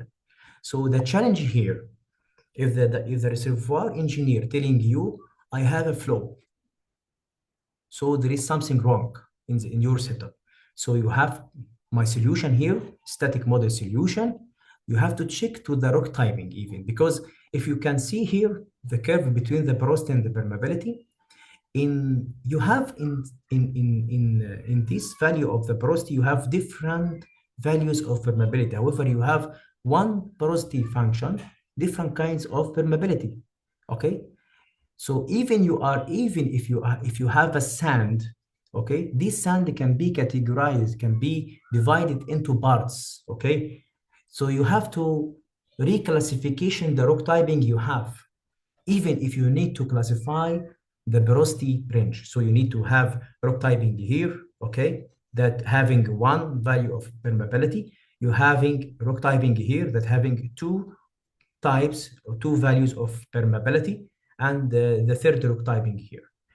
In such way, you are telling the reservoir engineers, okay, try to avoid this value in order to avoid the water mobility, okay, the flow of water. So once you are checking your rock typing, you will help the the relative permeability calculation for in your static models to be understand or mismatch with the flow simulation. And also sometimes you have cell thickness, very small cell thickness in stratigraphic layering. You have in on labbing, on truncation, something like that. It will affect on the model because it will have a value. Okay, so I know there is a solution from the dynamic reservoir engineer for such issues, but try to avoid these problems before going for such problems in your static model, I mean. In such these cell thickness and geometrical problems we will also handle in our course. This is one of the critical point in static modeling. Try to neglect any negative cells. What about the net gross? The net gross here is linked to facies and linked to porosity and permeability. In a static model, okay, um, net gross is often derived from well logs. So it's okay now. It's upscale into simulation grade blocks. We can do it very easy, okay? Net growth ranged from 0 to 1. Yes, agree. But what is the needs in the modeling or not? So if porosity from logs over gross interval, if you are collating the porosity from the logs over gross interval, so no need for net growth. If coarse simulation cells, if you are working in the coarse simulation cell, big cells with a net only properties, so yes, you need to apply the net to gross probability distribution. Okay. If you are working in the fine grid, includes shale cells, if there is any shale cells, so no need for net to gross. Okay. If you are working in the porosity in the net sand only, okay, so yes, you need to net the gross because you don't need as I mentioned to you in some sand, in some fishy sand, it has a different permeability within the sand itself. So the direct typing will be changed at that time, and at that time you need to apply the net to gross. What about the water saturation? The type of water saturation: initial water saturation, irreducible water saturation, and the movable water saturation. Initial water saturation, the water present before production. Okay, so in such way, it's equal irreducible water saturation in the hydrocarbon zones. So in such a way, if you have this one and the BVW, this is bulk volume water. It will be estimated from SW using the porosity. If it is a constant, if the BVW, the bulk volume of water constants, so at that time you will not need for populating water saturation. So you will give it a sign value at the oil water contact, and no need for the propagation, which is called equilibrium approach. So if and you can determine the water saturation from the log and the capillary curves. Okay. Right. What about the irreducible water saturation? This is irreducible water saturation. This is connected the pools. Okay, water connected the pools, which is a minimum water saturation you have, and this water for sure it's immobile. It's not movable. Okay, so this is 0. Okay, so in such way, if the BVW, okay, is constant, okay, no, the water saturation equal the irreducible water saturation. the initial water saturation. The initial water saturation equals the water saturation itself, so no need for doing propagation. So, and the movable water saturation here, the water saturation itself, if you remove the initial water saturation, the water will move. Suppose if you have water saturation, water saturation is a 50%, and you have initial water saturation is a 30%, so the 20% will move. Okay, so once you have an input porosity, okay, you have to check your BVW against the initial water saturation in order to come up with a function of porosity, in order to come up the BVW value function of porosity to understand and to tell the geomodel, I need to make, equilibrium approach, no need for doing a propagation for water saturation. But for history match, for water flood estimation, for dynamic studies, you have to have numerical approach and you need to propagate the water saturation. So it depends on the BVW.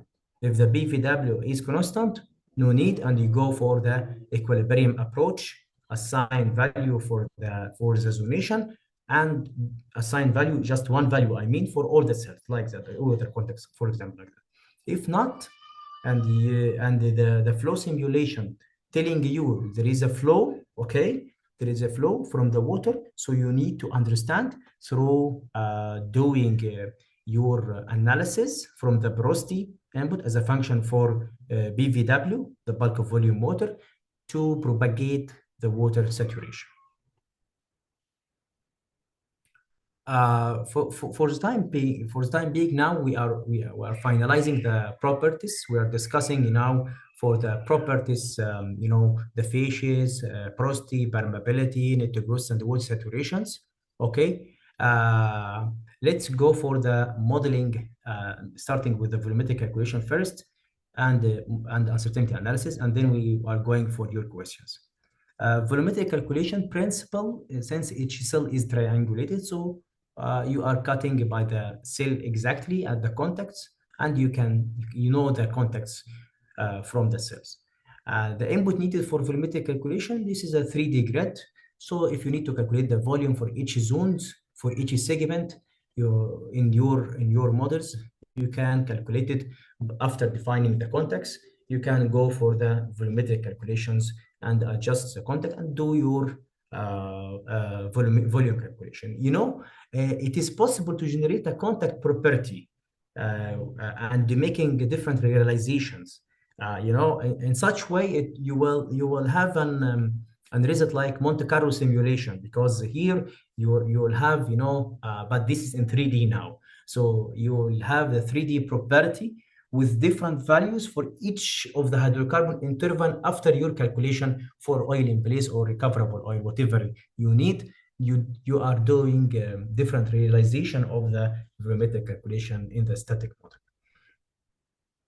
How you can QC your model? As I told you, it's a big pictures and iterative workflow. You are going for the well and seismic data, going for the proportion of the phases, structure models, stratigraphic framework, upscaling reservoir rates, and production forecast. And you are going, even if you have a 4D seismic data, you can come back to the modeling and update. So it's iterative update. The key message here is the static model is only as good as a seismic and structure inputs. Seamless integration and the continuous feedback ensure the reliable geological and engineering model. In history match, also it's an iterative approach. Once this is initial geological and simulation models, and you have new update from the permeability to achieve the history match, then you go back and update your geological and simulation models. So static model define where flow should happen, and dynamic model calculate how much flow happens. This is a short answer for the difference between a static and dynamic model. There is also a good point because if you are drilling a well and you need to update the result of such well within your static model without need to go back from the beginning, from the horizons and the populations. You can make a local update. Can be seen here. It's you can define, the radius around the update of 1000 meter around the world in order to update the cells and the population for fascias, for porosity, for or for all the property you have already modeled in your static model. So this is one of the advantages here. You have local update of the model. The uncertainty analysis here, this is a very important part in our webinar. Actually, what you can see here, and this is actually matching the reality. Here you have 8 structure models from a set of 400 models representing structure uncertainty. Okay, so different interpretations give you different models. Okay, so for the top structure, this is a case for. But during this analysis, we have 4 bottom models have the same interpretations of the model 4. Okay, so this is different realizations, but actually it exhibit a different top horizons with little difference. So this is one of the uncertainty pitfalls. Actually, these cases can grow as n factorial. Yeah, that means this is one of the uncertainty analysis. Sorry. Um,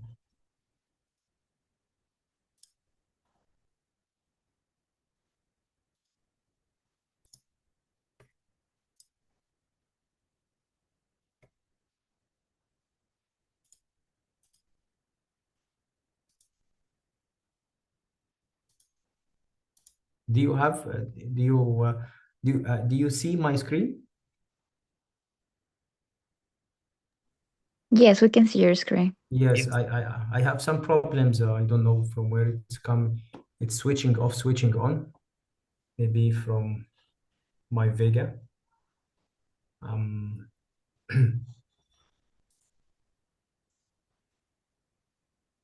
okay, so you can see my screen now. Actually, not right now. Okay, so this I'm discussing now data uncertainty analysis. Do you see my data analysis uncertainty analysis now? No. No. Well, I cannot see it. I don't know if maybe you can just in case stop sharing Stop sharing. everything and then share again. Yeah, sure.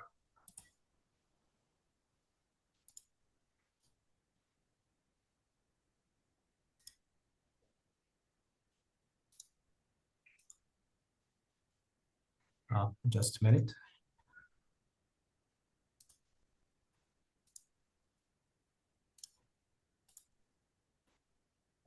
So now you can see my screen. We can see the paint. Yeah. I'm trying to.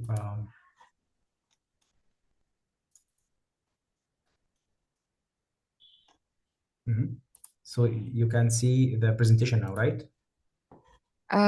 Yes, now we can see your presentation. Okay, Modeling, QC, and volumetrics. okay, very well, very well. So this is uncertainty analysis in the volumetric calculations for the different kinds of structural models. And once you have the match between 4 models, now you can measure the uncertainty. This is another example from multi-realization analysis from the porosity. Okay, so in such okay, so in porosity here is 10 geostatistical realizations, different cutoffs, 5 cases, velocity models, 4 cases, bulk volume water, 3 cases, oil water contact, 3 cases, and just one single capillary pressure equations. And this is also one of the data uncertainty analysis. But now you can capture the uncertainty. Where is the uncertainty coming from different realization? Data uncertainty analysis also, this is a mapping of multiple realizations depending on the phase distribution in order to capture also the uncertainty. All of that for such a tornado chart result from multiple cases in order to know where is your uncertainty come. This is one of the important slide in my webinar, concluding the static model uncertainty analysis, showing for you the maximum uncertainty come from the area of closure. Now that means it come from the structure. Okay, so it telling you the decision to go and refine your structure modeling and they come back again even so you have also 11% 12 percentage almost from porosity and a very minimum from uncertainty analysis from for trap fill, okay, and hydrocarbon saturation. What we can do, this is the most also important questions for the reservoir management. So we have in each item for gross rock volume, oil price, average porosity. So this is the uncertainty analysis and impact on MBV. And the action here, we can buy new seismic for the gross rock volume in order to reprocess the imaging and adjust the structure input. Sometimes you need to make a different rock model for your saturations. You need for net to gross more gamma rays. You need to adding more data in order to compromise your modeling and reduce the uncertainty of the net gross and the continuity. Volume calculation principles in this is okay again come sorry this is coming here, yeah. The last slide here to having to reply your questions. What should you remember? Models are collective of cells or boxes filled with the numerical data. Modeling is a team effort. Models should be fit for purpose and carefully planned. Your objective, as I mentioned to you, most models built as input for fluid flow simulation models. A good model captures the reservoir's key flow characteristics. Stochastic methods are preferred for distribution of the rock properties.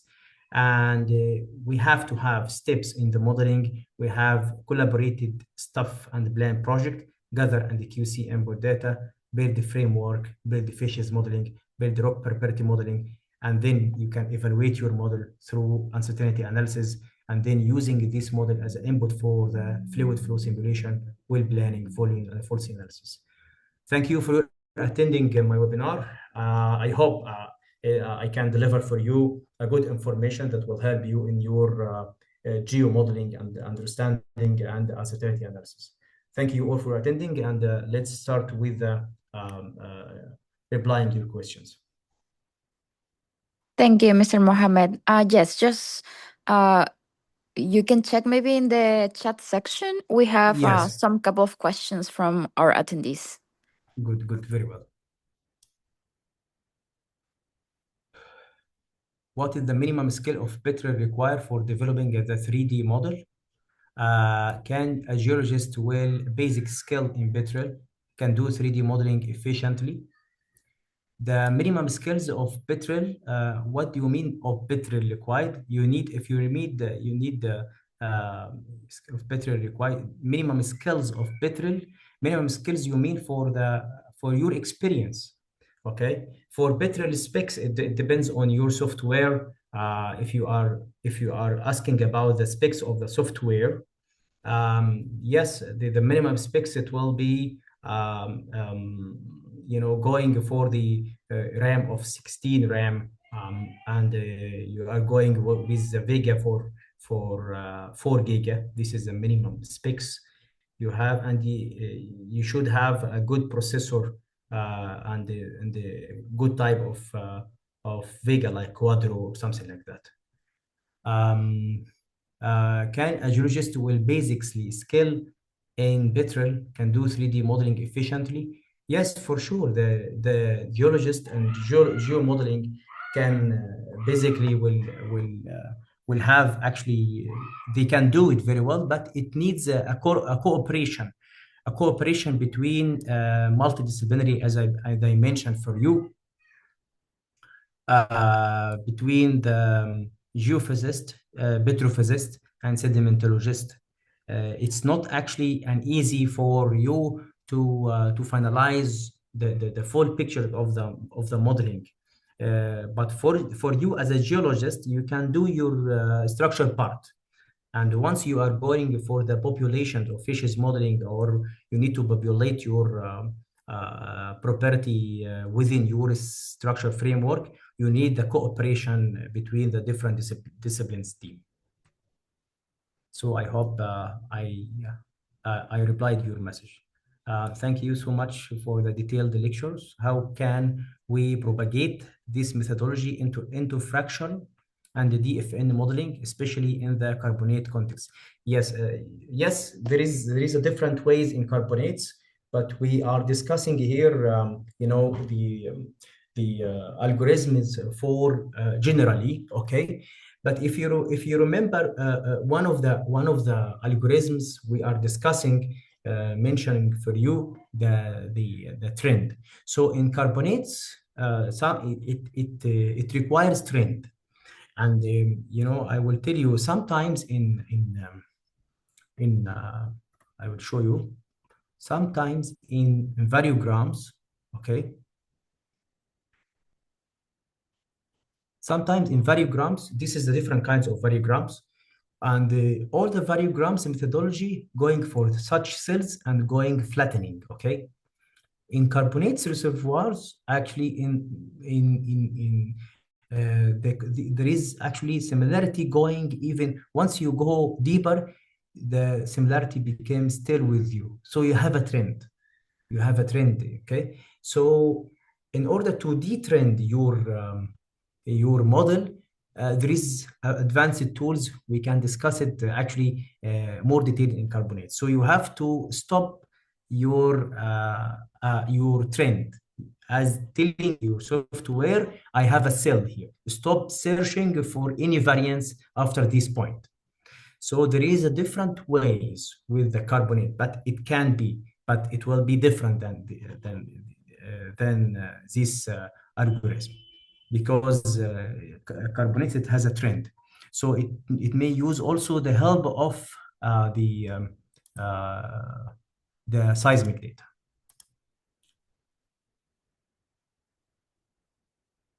We are at the break now. Okay. Sorry, I didn't capture you once you telling me listen properly. Uh,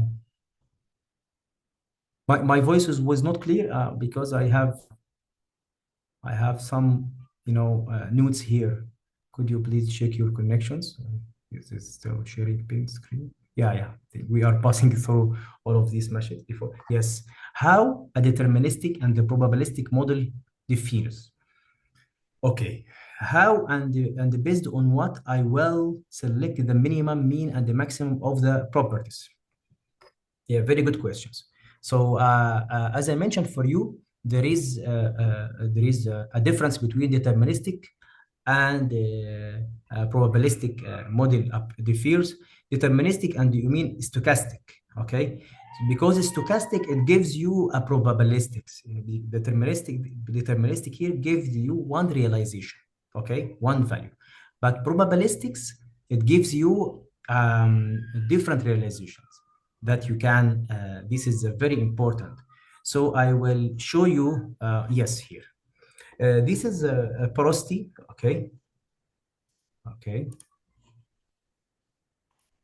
Okay. Um, let's go for your questions. Yes.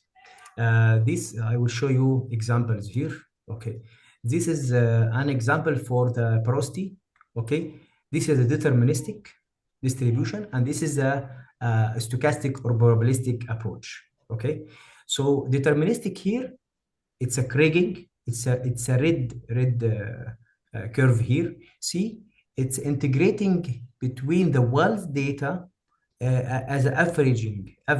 Okay, but the probabilistic, it has two simulations starting from here to here, going high and then going low to reach it to the another world data, and there is a second realization going down, going for the UL data.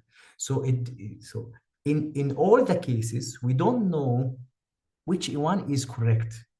But in heterogeneity reservoir, okay, there is some sort of heterogeneity you have. So the different realizations it gives you, it's try to near by reliable depositional model or understanding of the geological difference between the well data. If you have a seismic data will help more.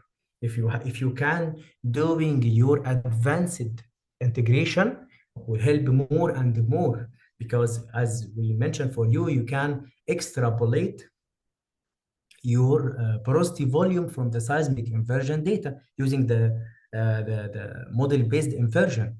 So in such way, we'll try and you will judge which realization is nearby seismic, and you will take it in your modeling after that. This is the difference between deterministic and stochastic. How and based on what I will select the minimum mean and the maximum of the properties.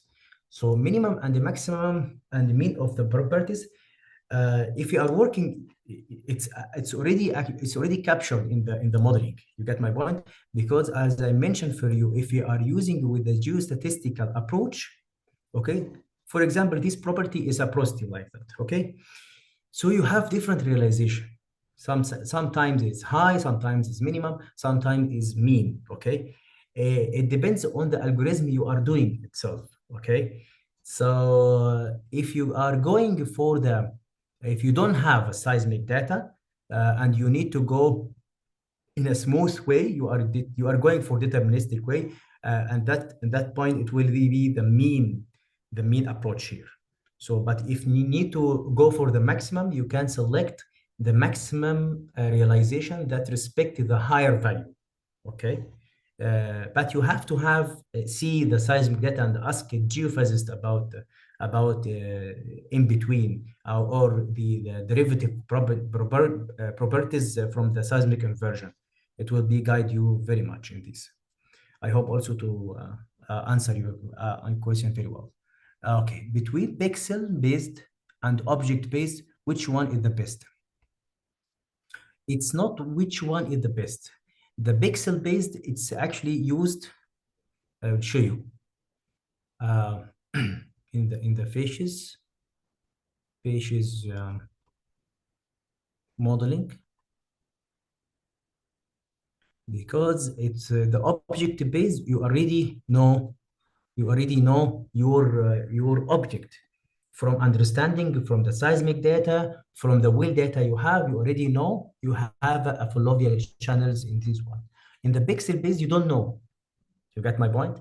You don't know the shape of the facies. So you are working with a random sequential simulation to catch. But if you know from the seismic on the from the your background, the shape exactly of your object. So now you are working with the object based. But for sure, if you know your object, it will be better. You get my point? But as I told you, it's not. It's the question is not come which one is the better. The question is when we use pixel based and when we use object based. We use pixel based if you don't know the direction exactly of your fishes. But if you know your fishes, you are going for the object based.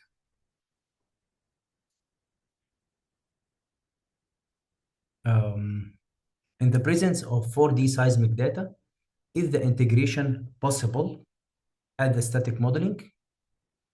Um, yes, for sure. The 4D seismic data, actually, it's a monitoring for the data to understand the context, to understand, what's happening in the amplitude if you are working in the gas field or something like that. And yes, it will, as I mentioned to you, this is actually iterative workflow. And we already covered in our webinar the 4D seismic data. Yes, here. So the integration of the 4D seismic data comes here, telling you if you have any information update, you have to have going back to the geological and the simulation models to update. So it will be so much beneficial also. So because the 4D signals are usually as a result of production and injection activities between base and the motor. Yes, for sure. Yes, I know exactly the benefits of the 4D signals, but it will have if you are working in the gas field, the 4D it will represent for you as if you are working with the new data, because the gas effect it will minimize in your seismic amplitudes, and your calculations and your assumption in the seismic inversion and EVO it will be different, especially seismic inversion output, especially acoustic impedance that related to the porosity. So the porosity related to the continuous property. So it for sure it will link to for the relative permeability that will affect on the flow simulation. So it's integrated information together. So for sure it will affect. Okay. Thank you so much.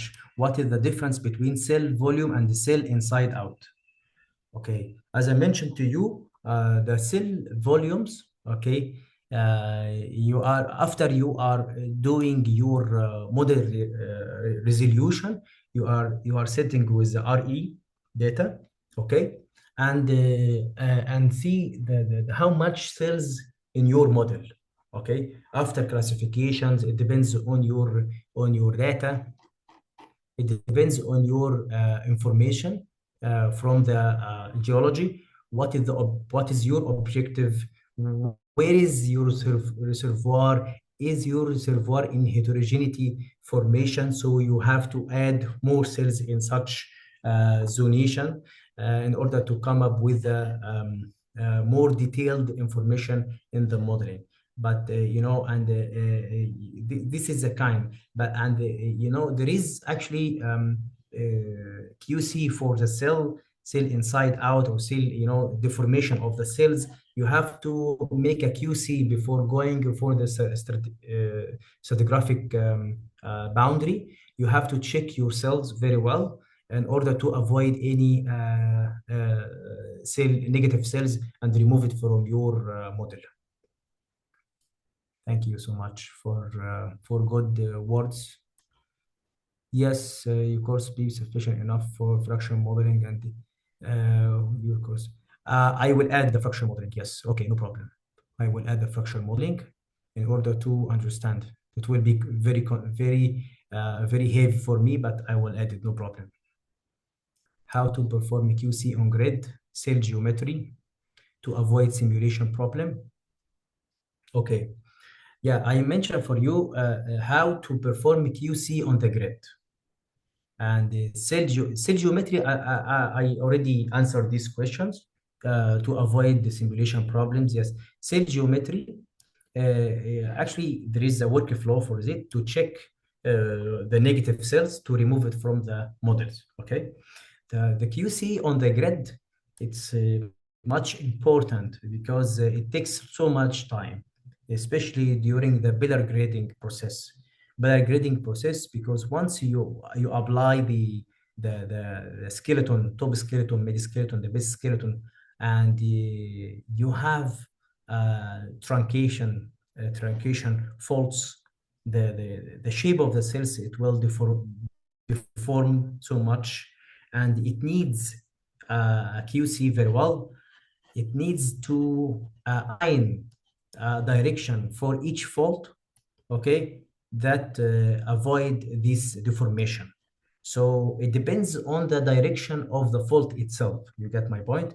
So especially if you have, I'm discussing now about the truncation faults together. Fault truncated to each others will have a lot of problems in the cell geometry. So you can solve it in the pillar grading process through adjusting different kinds of directions on the faults to tell software try to handle these cells along this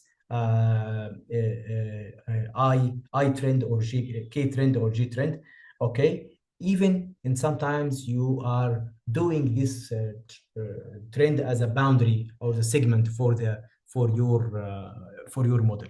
There is a lot of solution. It depends on the and depend on the shape or deformation of the cells, especially nearby the faults.